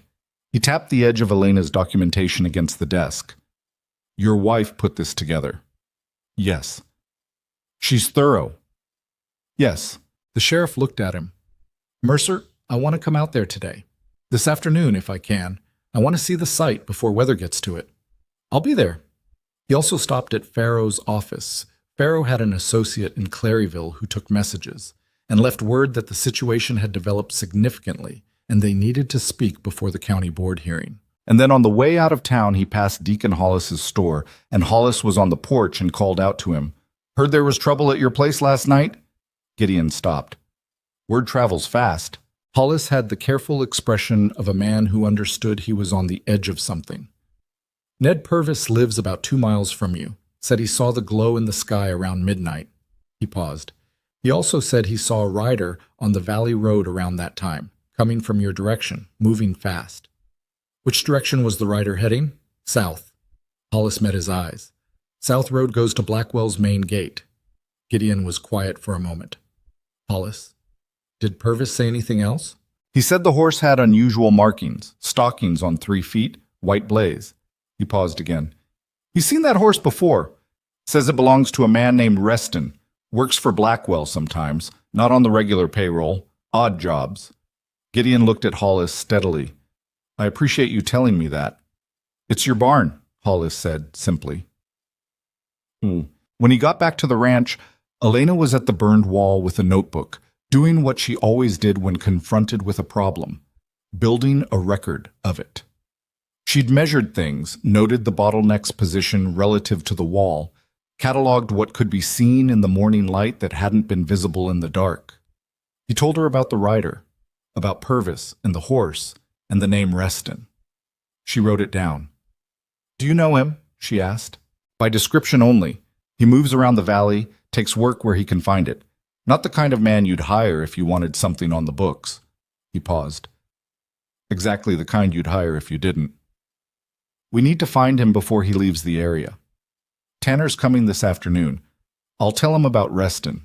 "Tell him about Reston," she agreed, "but also—" She closed the notebook. "We should understand who Reston is before we just hand his name over and wait. If he has prior dealings with Blackwell's operation, if there's a pattern of this kind of work, that's something the county board needs to know, not just the sheriff." Gideon looked at her. "What are you thinking?" "I'm thinking that Tanner is honest, but he's one man and Margaret Blackwell has considerable influence with the county commission." She said it carefully, not impugning Tanner, just being accurate about geography and power. If Reston disappears or recants, we need to have already built the larger picture. Who he is, what he's done, who he's done it for. That's an investigation. "Yes." She met his eyes. "We're good at those, it turns out." He looked at her for a moment. There was smoke still in the air around the burned wall, and the charred smell of it was in everything, and they were both tired in the deep bone way that came from a night of crisis and no sleep, and the sustained effort of holding yourself together through it. And yet Elena was standing there with her notebook, her arm bandaged under her sleeve, looking at him with that steady, forward-pointing focus she brought to everything. And he felt something that was almost unreasonable given the circumstances, a kind of solid, specific trust in the fact of her being exactly where she was. "All right," he said. "Let's build the picture." Sheriff Tanner came that afternoon and spent 2 hours at the site. He took his own notes, collected the broken bottleneck in a cloth, and listened to what Gideon told him about Reston and the rider Ned Purvis had seen. He didn't make promises. That was one of the things Gideon had always respected about Tanner. The man didn't say things he couldn't back up. "Reston's a name I know," Tanner said, looking at the charred wall. "Not a criminal record, but a history of being in proximity to things that later turned into problems." He paused. "Finding him quickly is important. Can you?" "I can try, if he's still in the valley." "Hollis thinks he might be, said Reston had been drinking at the saloon last week and mentioned he'd be around through the end of the month." Tanner turned to look at him. "Hollis knows a lot. He runs a store in a small town. It's basically his job." The sheriff almost smiled, then he put his notebook away. "I want to talk to Ned Purvis, and I want to look at something else." He turned toward the eastern fence line. "You mentioned the boundary markers were disturbed earlier this year. Your wife documented it?" "Filed with Farrow's office. I want to see that documentation." He paused. "Mercer, I'm going to be honest with you. What happened to your barn is serious, but it's only useful in a legal sense if I can connect it to something larger than one hired man deciding to start a fire on his own initiative. The connection to the land dispute is what makes this a pattern and not an isolated event." "Elena has been building that documentation for 5 months," Gideon said. Tanner looked at him with an expression that was the closest he probably got to being impressed. "Then I want to talk to your wife." Look. He talked to Elena for nearly an hour. Gideon was present for most of it, but largely unnecessary. Elena presented the documentation system she'd built, the land dispute timeline, the disturbed boundary markers with measurements and dates, Duvane's visit, and the offer to buy the 40 acres, the legal challenge to the 1871 survey document, the rumor campaign that had run through July, and now the fire and the rider and the name Reston, as a continuous, coherent sequence. It was not performed. She didn't present it as an argument or a case to be won. She laid it out the way she laid out account books. This happened, then this, then this. And here's what the numbers add up to. Tanner sat at the table across from her and read through everything she placed in front of him and didn't interrupt. At the end, he sat back and looked at the document box that sat on the shelf, the one she'd built in March with the running index on the inside lid. And then he looked at Elena. "Mrs. Mercer," he said, "why did you keep all of this?" She seemed mildly surprised by the question, as if the answer was self-evident. "Because I've seen what happens when people don't," she said, "and because I knew from the beginning that this was building towards something. I didn't know what, but I knew enough to be ready for it when it arrived." Tanner was quiet for a moment. "The county board hearing is in 10 days. "Yes, if I find Reston and he confirms what I think he's going to confirm, and if your lawyer presents the full documentation we're looking at." He stopped. Not dramatically, just the pause of a careful man choosing his words. "This becomes a significantly different kind of case." "I know," Elena said. He left in the late afternoon, and the property felt very quiet after he was gone. The horses had been brought back in from the fence line and were in the 3 usable stalls, and the burned wall on the east side of the barn made the whole structure look wounded, which it was. Kicked. Tanner found Reston on a Thursday. He was still in the valley, which was either confidence or stupidity, and Tanner leaned towards stupidity. The man had apparently not expected the fire to become an investigation instead of simply a misfortune. Gideon heard about it through Farrow, who heard it from Tanner, who had made it official in the way careful sheriffs made things official, with written documentation and a formal detainment. Reston had not confessed outright, but he had made the mistake of trying to establish where he had been the night of the fire, and the alibi he constructed had 2 people in it who, when separately questioned, gave accounts that were inconsistent with each other and with his. More significantly, he had cash money on him, new bills, a specific denomination, that matched a withdrawal Farrow's investigative contacts traced, with some difficulty and considerable paperwork, to a financial instrument connected to Margaret Blackwell's household accounts. It was circumstantial. It was not nothing. Reston's hired lawyers, Farrow told Gideon over the post when the letter arrived. But the financial connection is real, and it's going to be very hard to explain innocently. The sheriff is continuing the investigation. The county board hearing remains scheduled. The night Gideon read Farrow's letter aloud to Elena at the table, she sat very still for a moment when he finished. Then she said, "She didn't think we'd be able to trace the money." "No. She thought the fire would push us into giving up, or change the board's perception of us. A man with a burning barn and rumors about his past looks like a liability to a county that values stability." She paused. She was thinking several steps ahead. "But she was thinking about a version of us that didn't exist," he said. Elena looked at him. "She was thinking about a lone man and a woman who had no resources and no standing," he said. "What she got was different." Something passed across Elena's face. Not quite a smile, but related to one. "Yes," she said. "What she got was different." Elena found the additional land records on the second Friday in September, 9 days before the county board hearing, and what she found was not what anyone had been looking for. She had been going through the county records office for the third time. This visit focused not on the survey documentation, but on the broader property transfer history of the valley's eastern section, looking for anything that might shed light on how Margaret Blackwell's operation had expanded over the previous decade. It was painstaking work, the kind that required sitting with dusty ledgers in a cold room and reading things that were mostly not useful until they suddenly were. Mrs. Purvis, the records clerk, had been quietly helpful in a way that suggested she was aware of the Mercer land situation and had formed a private opinion about it that she expressed through which ledgers she happened to set on the table when she restocked the reading area. The document Elena found was a deed transfer from 1879, 7 years prior. It recorded the transfer of a section of land in the Eastern Valley corridor from a man named Collins to Margaret Blackwell's husband, Harold Blackwell, at the time of his death.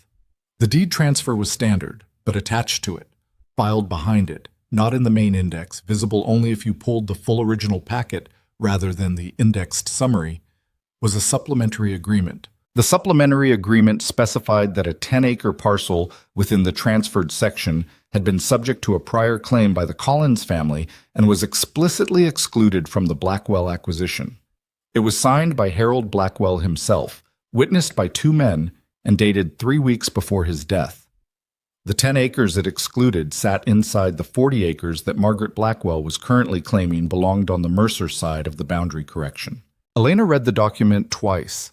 Then she sat very still for a moment in the way she did when she was making sure she understood something completely before she moved on it. Then she asked Mrs. Purvis for blank paper and copied the document out by hand, precisely, noting the filing location, the packet number, the date it had been indexed. She wrote everything twice, once in her notebook, once on separate paper to go immediately to Farrow. She rode back to the ranch at a pace that was faster than her usual. Gideon was at the fence on the northwest corner replacing a post. He saw her coming down the trail at a canter and set down his tools. "I found something," she said when she reached him, and her voice was the carefully level voice of a person sitting on top of something they were not going to let themselves celebrate before it was certain. He looked at her. Harold Blackwell excluded 10 acres of the disputed section from his own property acquisition, she said, in writing, witnessed and signed, filed in the county records and apparently never referenced by anyone since his death. She held up the copy. If those 10 acres were never legitimately part of the Blackwell holding, then the boundary claim she's been building her entire dispute on doesn't have the foundation she thinks it does. He was quiet for a long moment. He took the paper from her and read it slowly. "She might not know about this," he said. "She might not." Elena paused. "Or she might know and has been hoping no one else would find it." "Same position as the 1871 survey document." "Yes, except this one is in her own family's filing."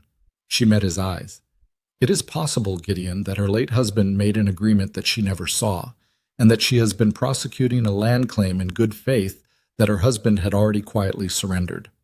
He looked at her. "Does that change anything for you?" She thought about it genuinely, which was one of the things about her. She actually thought about questions like that before answering. "It changes how I feel about her," she said. "It doesn't change the fact that she set fire to our barn." "No." Whatever her original belief about the land, she crossed into criminal territory when she hired Reston. Elena took the paper back. I have sympathy for a woman who didn't know what her husband agreed to. I have considerably less for one who chose arson. He looked at her for a moment. Then he nodded once, the short, decisive nod he used when he'd made up his mind. Get it to Faro today. I'm going back to Claryville this afternoon. I'll come with you. She looked at him, something registering in her expression. He'd been saying that more lately. I'll come with you. And she'd been noticing it, and he knew she'd been noticing it, and neither of them had addressed it directly because it was the kind of thing that addressed itself slowly, over time, without needing a conversation to ratify it. All right, she said. So the county board hearing took place on a Thursday in late September. The room was the main meeting hall at the Claryville courthouse, a plain space with wooden chairs and poor acoustics that nonetheless filled up beyond what anyone had apparently anticipated, because the valley had been watching this situation develop all year, and the fire in August had focused that attention considerably. Margaret Blackwell was present with 2 lawyers and Carl Duvain in an air of composed authority that Gideon recognized from their one prior meeting, the kind of composure that was genuine in its roots, but had developed over many years into something that was also armor. Gideon and Elena sat on their side of the room. Faro was beside them, his document case open on the table. Tanner was present as a witness, not a participant, sitting near the back wall. The board was 3 men.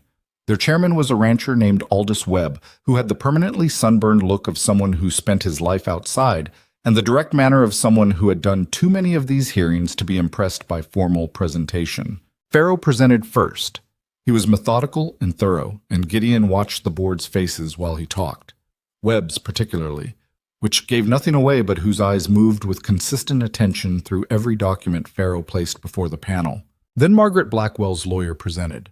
He was a skilled man from Billings, well-dressed, with the practiced authority of someone who won cases by making complexity work in his favor. He challenged the 1871 survey notation, challenged the chain of documentation, and characterized the entire Mercer filing as the work of a couple attempting to use paperwork to obstruct a legitimate boundary correction. It was a good performance. Gideon could see it landing on 2 of the 3 board members. Then Faro presented the Harold Blackwell deed exclusion document. The room shifted.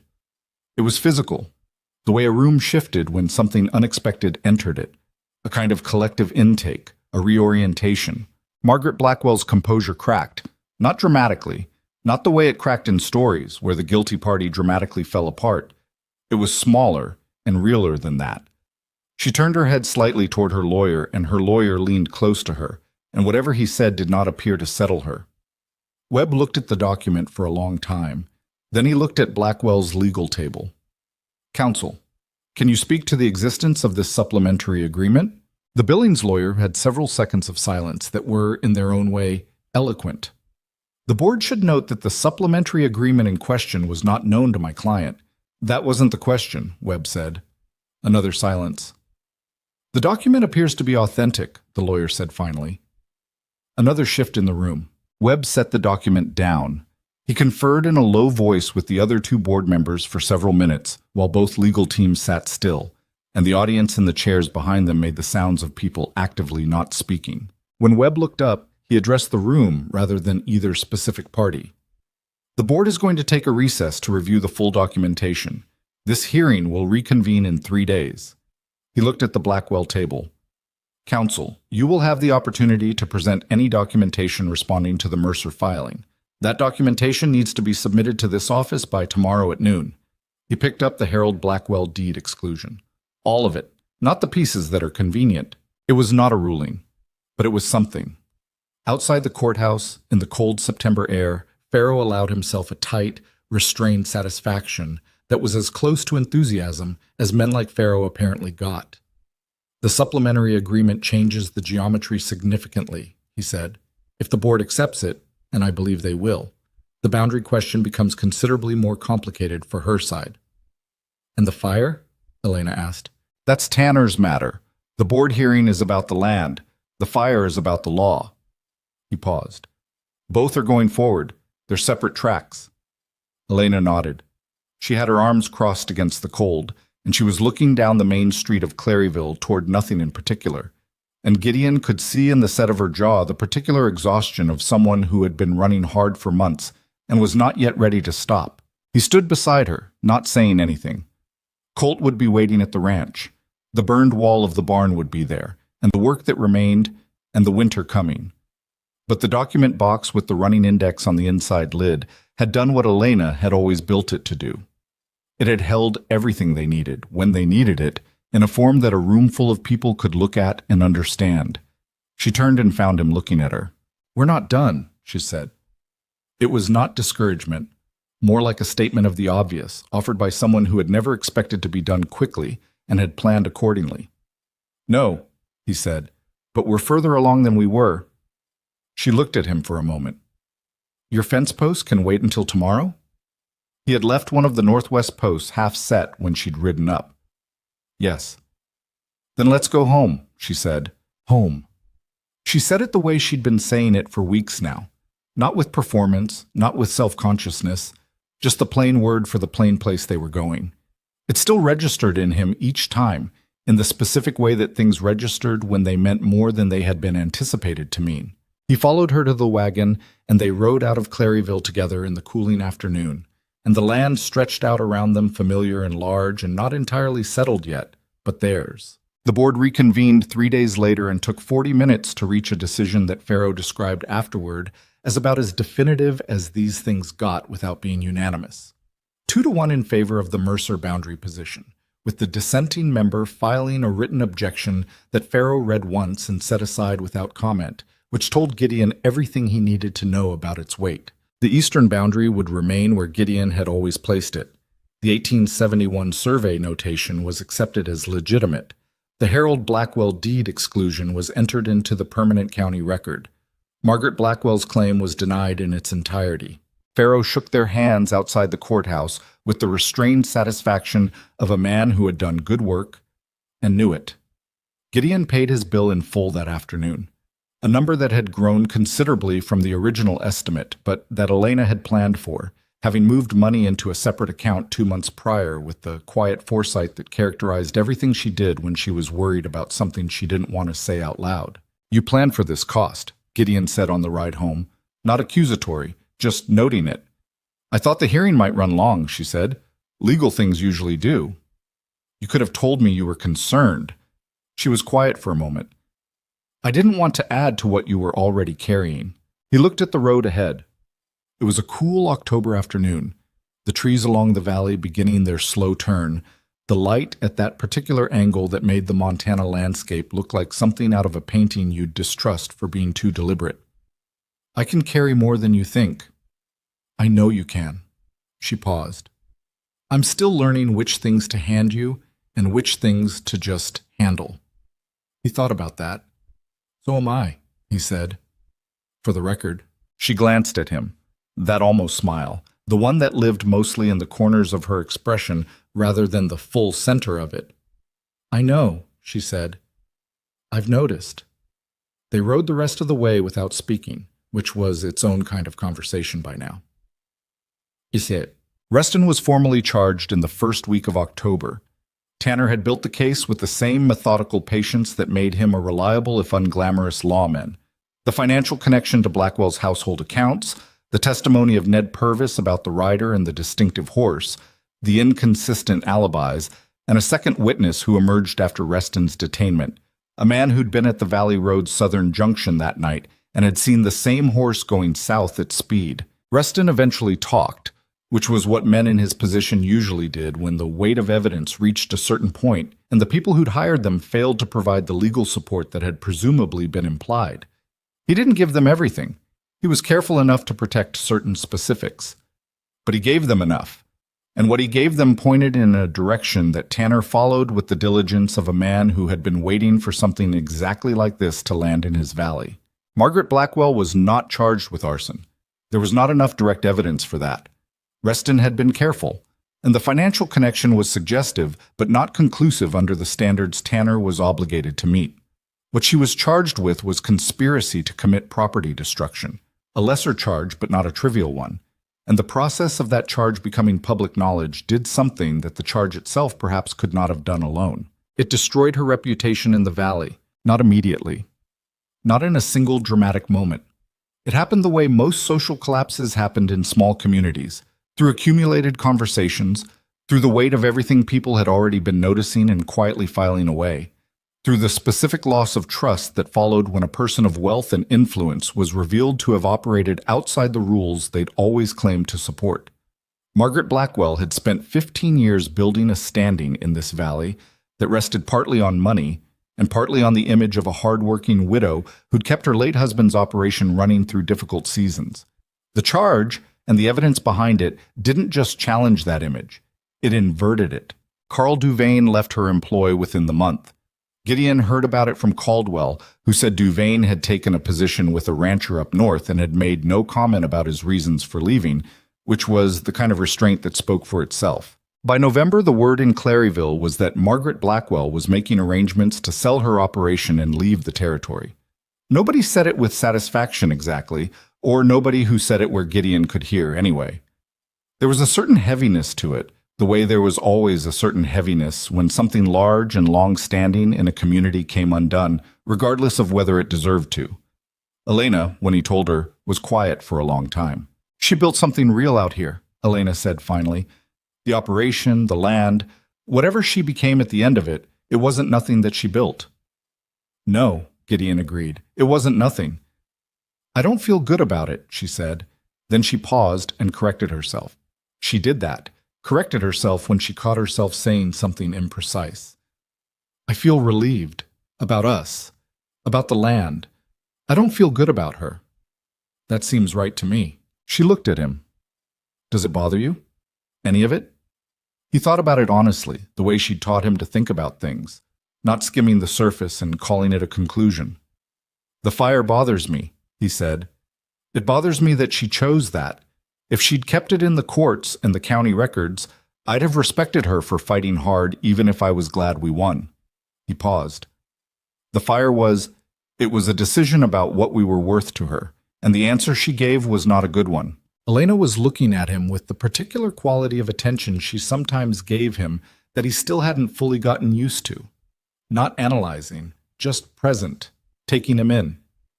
That's exactly right, she said, quietly. The barn wall got rebuilt in October before the first snow. Gideon did the framing himself, and Pete Caldwell came 2 days running to help with the heavier timbers. Unrequested, just showed up in the morning with his tools, which was the kind of thing Caldwell did that made him genuinely useful to know. Elena kept them both supplied with coffee and food, and periodically appeared with a question about placement or structural approach that was really a suggestion phrased as a question, which Gideon had fully understood for months was one of her methods, and had stopped finding irritating sometime around June. The new wall went up straighter than the original had been. Gideon noted this without commenting on it, because there was nothing useful to say about it. The fire had been destructive and frightening, and had cost them 3 months of hay and a week of sleep and Elena's forearm, which had healed but left a small scar she'd shown him once without drama, just matter-of-factly, when the bandage finally came off. But the wall was straighter now, and the framing was newer, and those were facts. The night they finished, Caldwell stayed for dinner. Elena made a proper meal, roasted meat and winter vegetables and the sourdough bread she'd been developing over the previous 2 months with the focused experimental energy she brought to things she'd decided to master.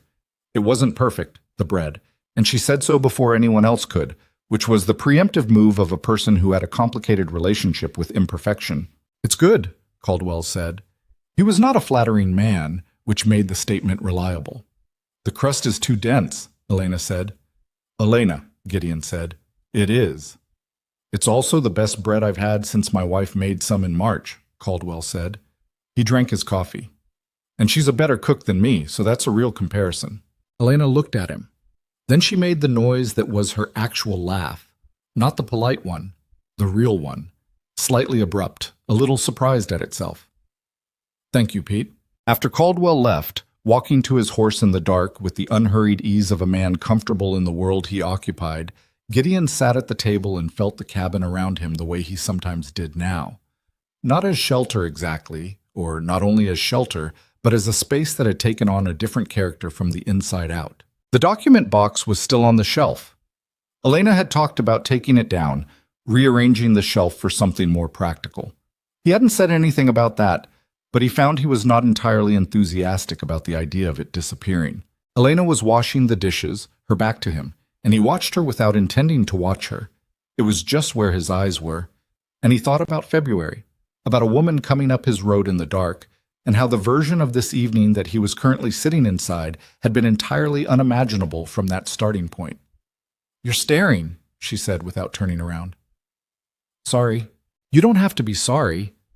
She did turn then, drying her hands. She looked at him across the small room.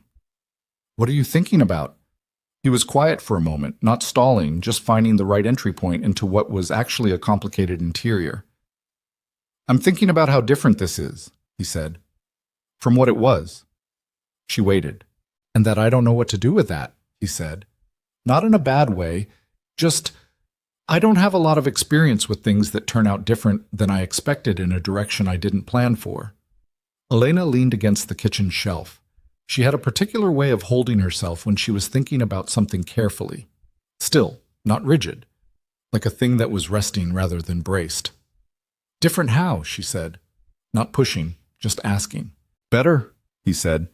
It came out plain and flat, the way he said most things, but there was a weight under it that she'd learned to hear. Considerably better. She looked at him for a long moment. The stove was working steadily, and Colt was under her chair, and the new barn wall was solid outside in the dark, and the document box was on the shelf. "Yes," she said. "It is." Neither of them moved for a moment. Then Elena pushed off the shelf and went back to the dishes, and Gideon stayed at the table, and there was something settled in the air between them that hadn't required more words than that to arrive. November brought the first real snow, and with it the particular stillness of a ranch in winter. The contracted world, the shorter days, the way the cold drove everything indoors, and the hours at the table lengthened. They had a rhythm by now, and it was the kind of rhythm that had grown from utility into something else without announcing its intention. He woke early. She was not far behind. They moved through mornings with an efficiency that came from knowing each other's patterns rather than negotiating them. Who needed the stove first? Where the coffee was kept? What tone of conversation the morning would bear and what it would not? There were things he had learned about her that weren't heroic. She was impatient with vagueness, not rudely, but visibly, in the way her expression went slightly flat when a question that had a specific answer was answered with a generality. She had a low tolerance for cold in the morning that she would not admit to and compensated for by keeping a blanket folded on the back of the kitchen chair and using it with an elaborately casual air. She held grudges quietly, and for longer than she probably thought she did, not destructively, but she did not forget things people had done that were genuinely wrong, and she did not pretend to. He didn't always handle her well. He had days that were closed and flat, days when the old solitude pulled at him and he became monosyllabic and distant in ways that had nothing to do with her and that he was not always good at explaining.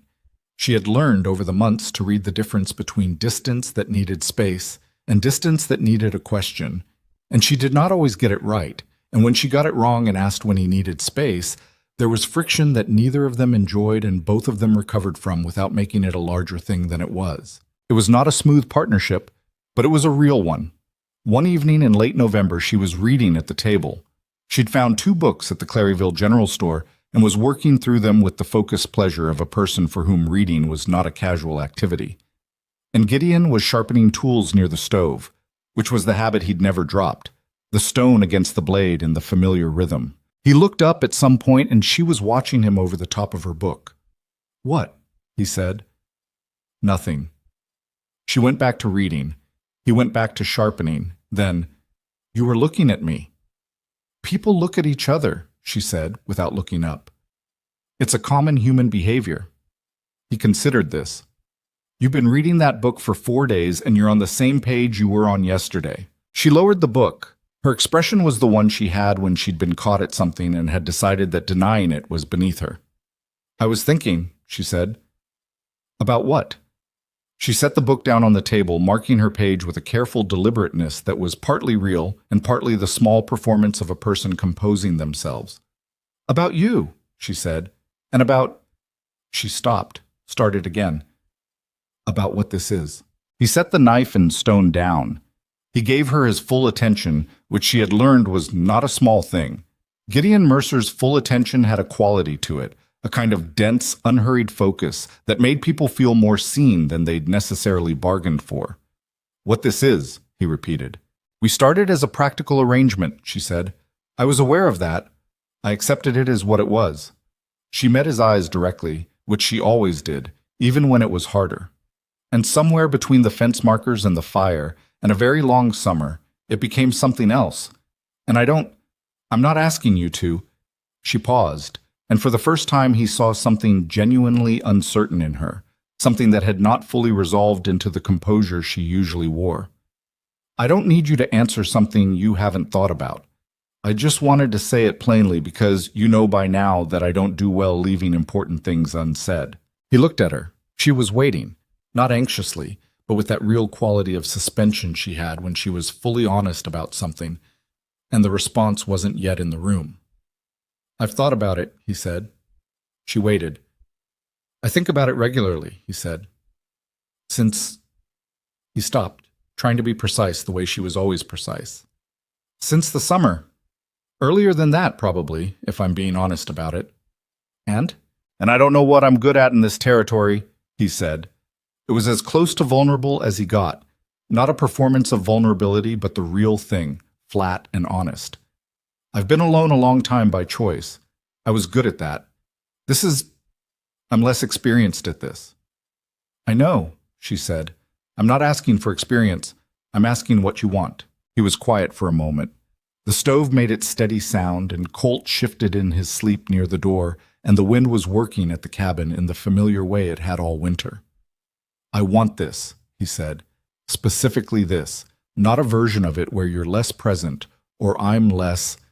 He stopped again, moving around words that didn't come naturally.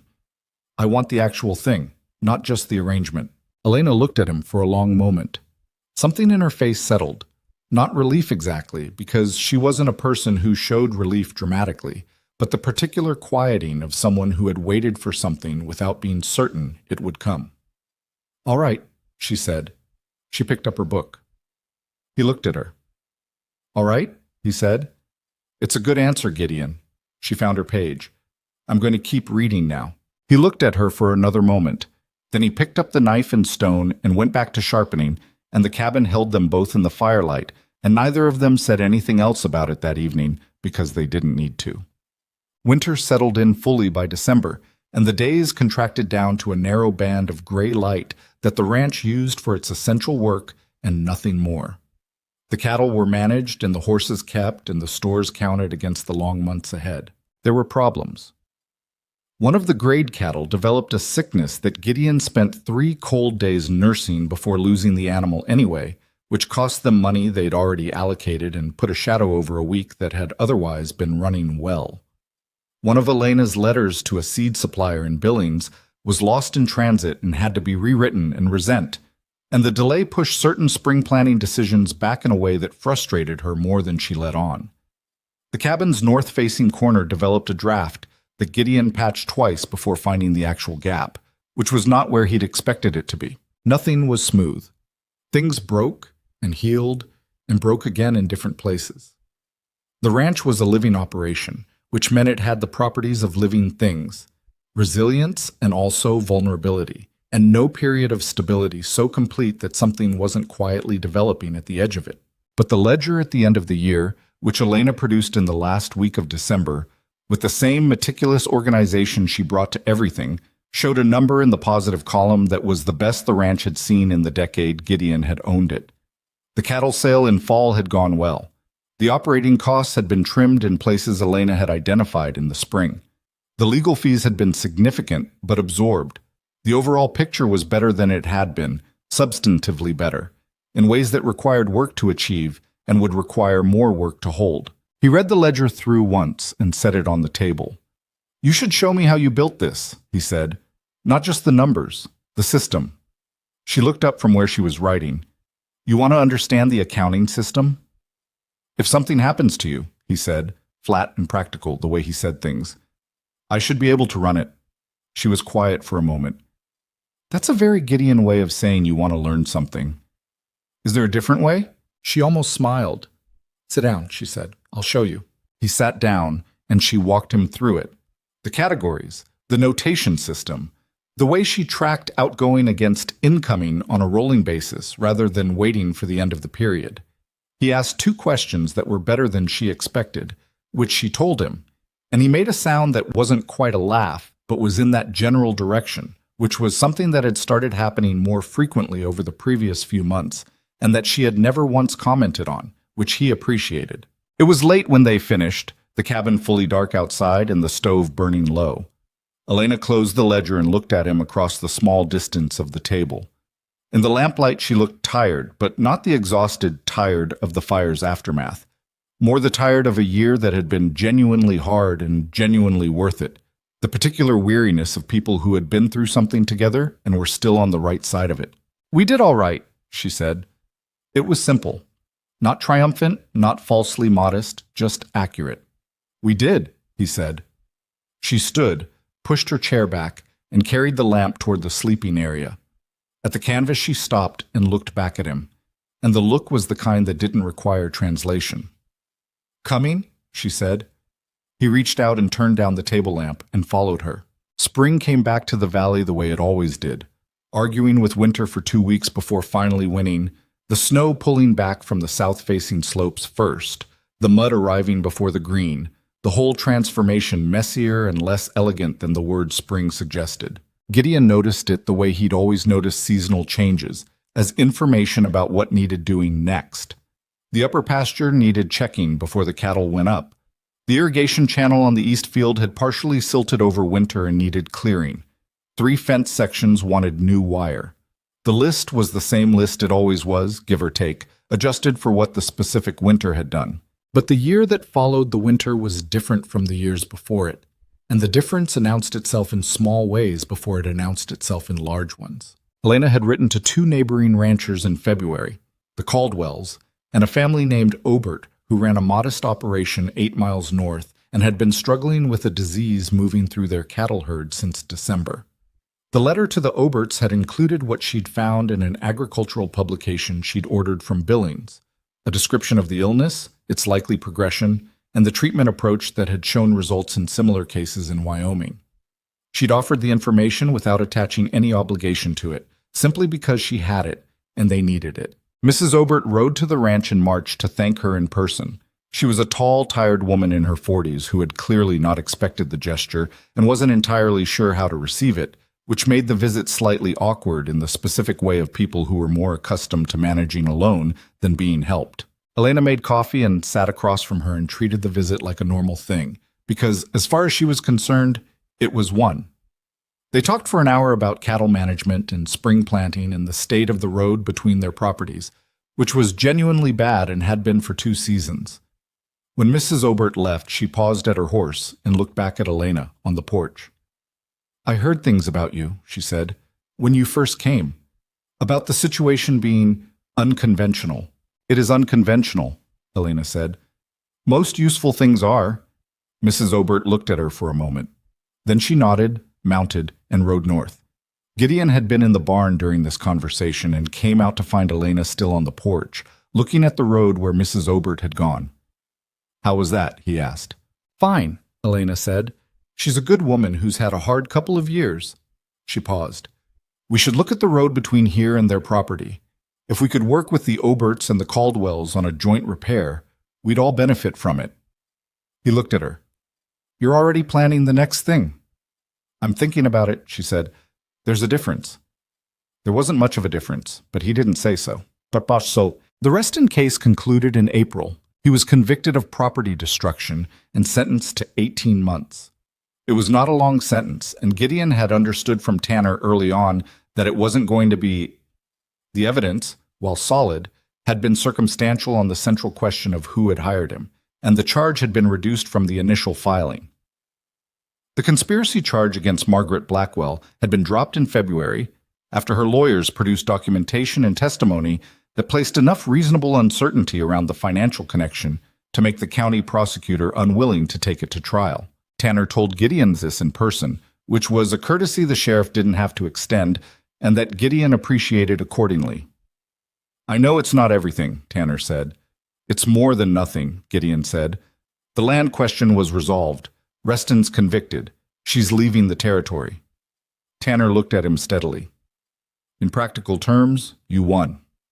"In practical terms," Gideon agreed. He told Elena that evening. She received the news about the dropped charge with a stillness that he recognized as controlled frustration. Not at him, not at Tanner, at the shape of things. "She ordered that fire," Elena said. "We both know that." "Yes." "And she walks away because her lawyers were better than the evidence." "Yes." She was quiet for a long moment, looking at the table. "That's how it works sometimes." "That's how it works sometimes," he agreed. He didn't dress it up. She wouldn't have wanted him to. She looked up. "Reston was the one who lit it," she said. "He's the one serving time, and the land is ours legally and permanently." She paused. "It's not a perfect outcome." "No. But I can live with it." He looked at her. "Can you actually, or are you telling yourself you can?" She held his gaze. That was one of the things he'd started doing over the winter, pushing slightly past her composed surface when he thought there was something else underneath, not intrusively, just the way you tested ice before putting your weight on it. She'd noticed he was doing it and had not, to his surprise, objected. "A little of both," she said honestly, "but mostly, actually." She picked up her coffee cup. "Justice is not always complete. My father taught me that. Sometimes the best you can say is that the important things were protected." "The important things were protected," he said. She nodded once and drank her coffee, and the evening moved on. Margaret Blackwell sold her operation in May to a cattle consortium from Helena. The sale was handled through lawyers and intermediaries and concluded without ceremony. By June, her house was empty and the new owners were installing their own foreman, a practical-looking man from Wyoming who rode the property boundaries his first week and made no mention of any eastern boundary disputes, because as far as the public record was concerned, there weren't any. The valley noticed her departure the way small places noticed the departure of something long established. Not with celebration, not with mourning, but with the particular adjustment of a community rearranging itself around an absence. People who had orbited her influence reoriented. Certain alliances that had been organized around proximity to her money became unnecessary. The county commissioner, a man named Fletcher, who had always been careful to maintain a publicly neutral position on the Mercer land dispute, began making himself considerably more friendly in the general direction of the Mercer ranch. Gideon observed this with the flat, unsentimental accuracy that was one of his more reliable qualities. He was waiting to see which way it landed, he told Elena. "Of course he was," she said. "That's what people in his position do." She didn't say it with contempt, more with the matter-of-fact acceptance of someone who understood how power calculated its allegiances and didn't expect it to behave otherwise. "It bothers you less than it probably should," he said. She thought about it. "My father was bothered by things like that," she said. "It cost him a lot of energy that didn't produce results." She paused. "Fletcher's useful to us now. I'd rather use him than resent him." Gideon looked at her. "You're more practical than most people realize." "Most people see the composure and think it's the whole thing," she said. "It's not." He knew that. He'd known it since March of the previous year when she'd produced a 5-month documentation system that had been built on the belief that they were going to need it. The composure was real, but it was built on top of a kind of clear-eyed pragmatism that didn't flinch from the way things actually worked. It was one of the things he loved about her. He used the word in his own mind without alarm now, which had taken longer than he would have admitted. The road project happened in June. It had been Elena's idea in March, emerging fully formed from her conversation with Mrs. Obert, and over the following 3 months, she had turned it from an idea into a plan, and then into a thing that actually happened, which was the trajectory most of her ideas followed once she'd decided they were worth pursuing. The 3 ranches, Mercer, Caldwell, and Obert, contributed labor and materials over 2 weeks, working the 6-mile stretch of road that connected their properties to the main valley route. It was not glamorous work. It was digging and grading and laying gravel and fixing the drainage ditch that had been causing the worst of the spring rutting, and it was hot in June and the work was slow, and the progress was not always visible until suddenly it was. On the 3rd day, Pete Caldwell's younger brother showed up unasked with a mule team. On the fifth day, a rancher named Sutter from the southern end of the valley came to watch, and then picked up a shovel and stayed for the afternoon. By the end of the second week, the road was substantially better, and there were 7 people involved who had not all been on speaking terms at the start of it. Elena didn't take credit for any of this, which was partly modesty and partly strategy, because she understood that projects people felt ownership over were more durable than projects attached to a single person's name.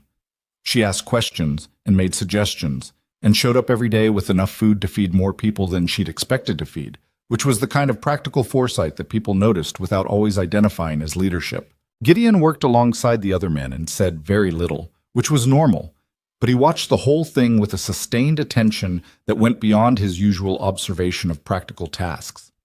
On the last day, riding back to the ranch with the early summer light going long and gold across the fields, he said, "You built something there." Elena looked at him. "We built a road."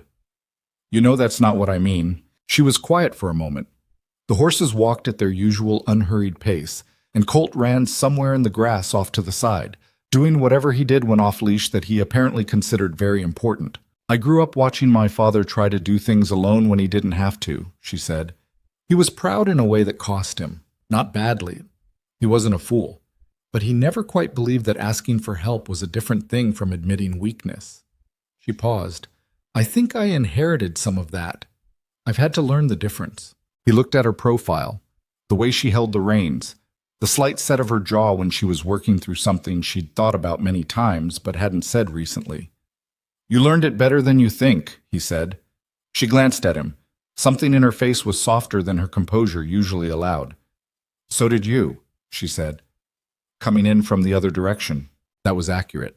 He'd spent 8 years making a virtue of needing no one, and the truth of it was that the virtue had been partly real and partly the story a man tells himself when the alternative is too complicated to figure out. What he'd learned over the past year and more was that needing someone specifically, not just anyone, but a specific person whose specific qualities made specific things possible, was not the same as weakness. It was closer to the opposite. He didn't say all of this. Most of it he'd never say, because it wasn't the way he operated, and Elena knew that, and didn't ask him to be different than he was. But some of it was in the look he gave her, and she received it in the way she received things from him that came in that form. "Come on," she said. "The horses want dinner." Well, the summer was the best the ranch had seen, not because nothing went wrong. Things went wrong in the specific ways that ranch operations always produced problems, with a kind of creative variety that suggested the frontier had a commitment to not repeating itself. A water pump failed in July and took a week to repair. 2 of the cattle had to be sold earlier than planned when their condition dropped below what Gideon wanted to winter over. A late August hailstorm took a section of the new barn wall and required 2 days of repair that Elena had not budgeted for, which put a look on her face that he now knew to mean she was mentally restructuring the fall accounts. But the cattle sale in September hit the numbers Elena had projected in June, largely because she'd arranged for the second buyer, the Caldwell brother-in-law who hadn't materialized the year before, to actually be present this time, a fact she'd managed with a quiet thoroughness that only revealed itself when Stokes, the buyer from Billings, arrived and found he had company. The number they reached was the best Gideon had gotten in 10 years of selling cattle. "You planned this in June," he said afterward, when Stokes had loaded his animals and driven south. "I thought about it in June," she said, the same distinction she always made. "Elena." She looked at him with the expression that was the closest she got to purely amused. "Yes," she said. "I planned it in June." He shook his head slowly, not with frustration, with something that was the affectionate equivalent of exasperation. The response of a person who had learned to be consistently surprised by the same quality in someone and had stopped expecting to stop being surprised by it. "We need to hire someone, chick," he said. It was a conversation that had been circling for months. "The operation is big enough now. I can't do the full work alone, and you can't manage the accounts and also work the fence line." "I know," she said. "I've been thinking about that." "I'm sure you have. There's a young man in Claryville. Hollis mentioned him. His family's from Nebraska. They came up last year. He's been doing day labor, looking for a steadier position." She paused. "I thought we might talk to him." "How old?" 19. Gideon considered. "Young." You were doing this kind of work at 19. I was doing it badly at 19. Then you have experience relevant to training him, she said, and walked back toward the cabin before he could formulate a response to that.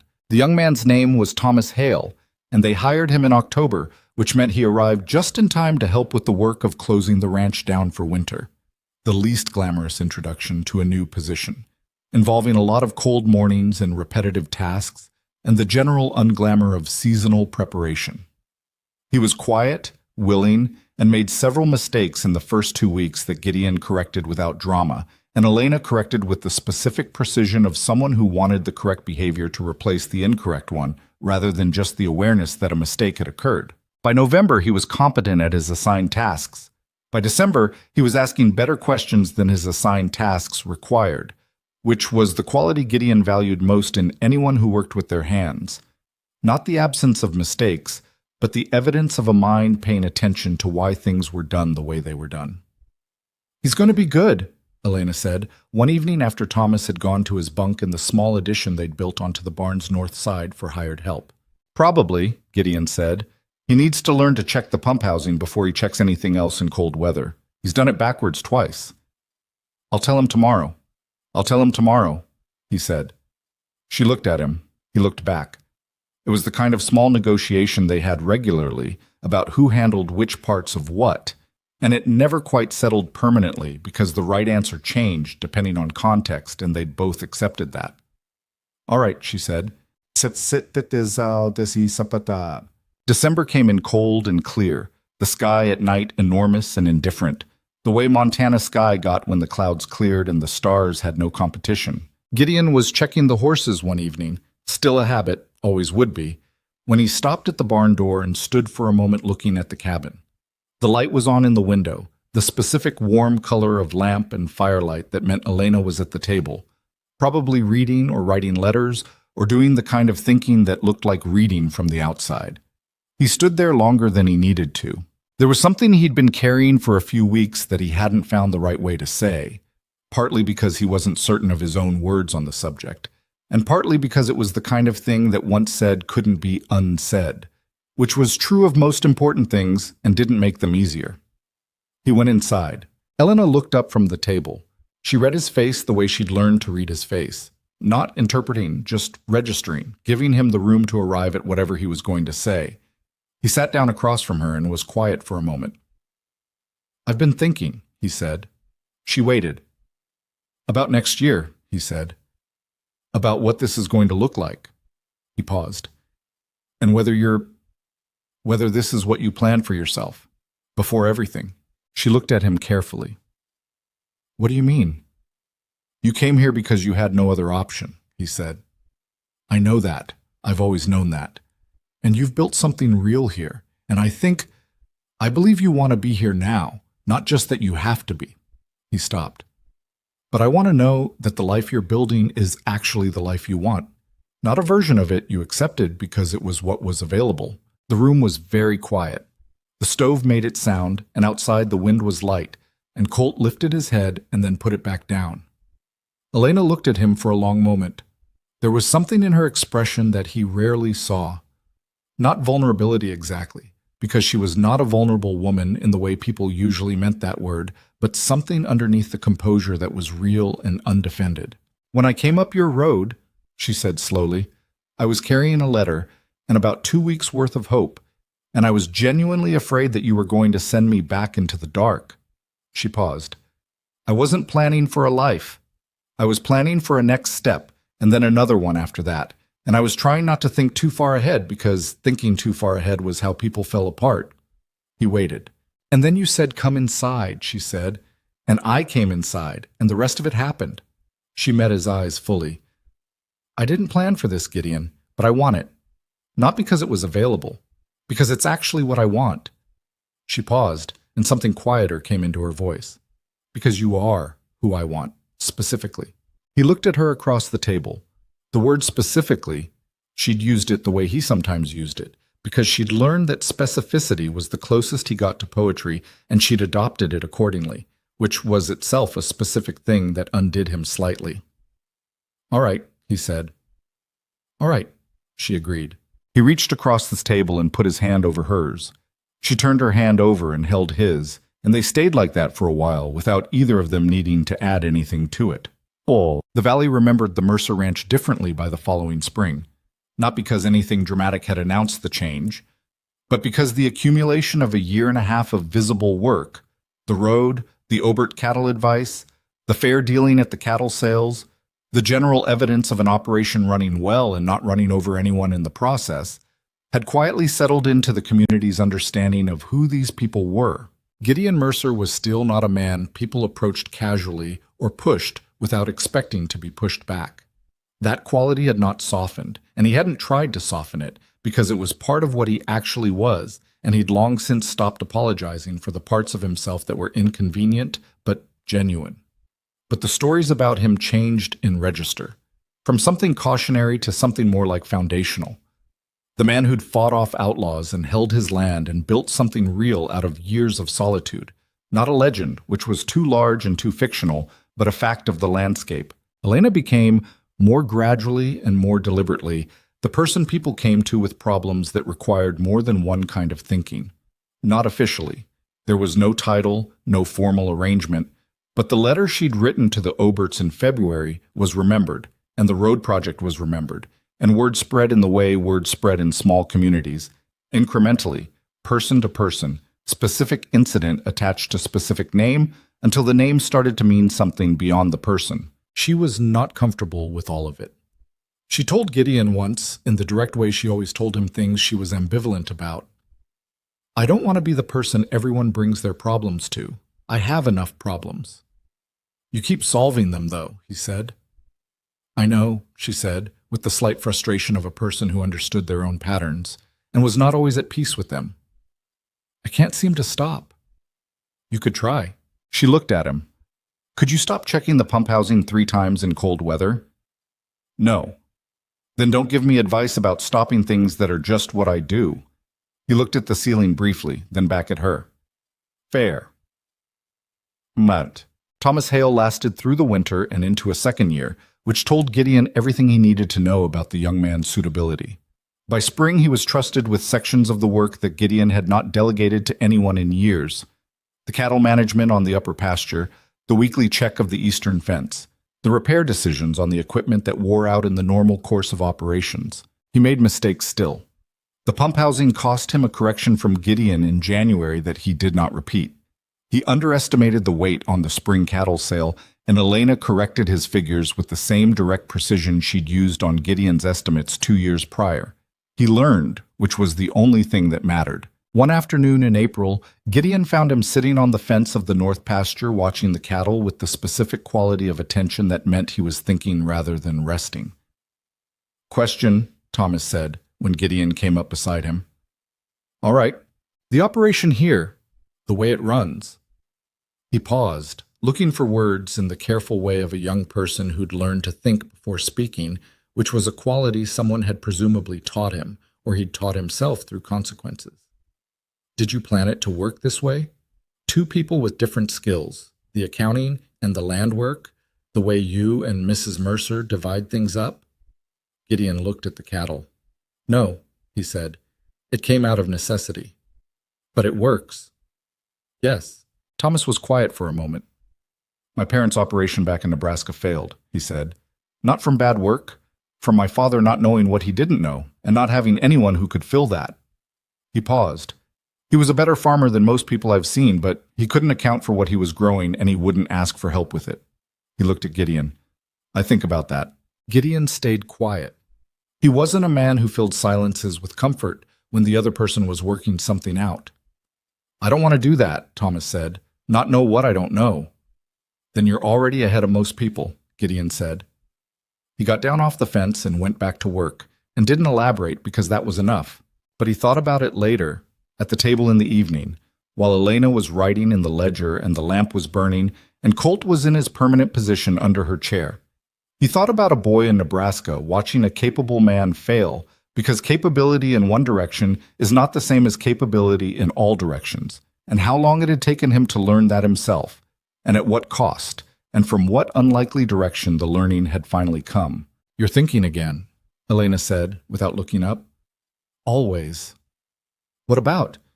He looked at her across the table, the lamp between them, the ledger under her hand, the document box still on the shelf, no longer urgent but not removed either.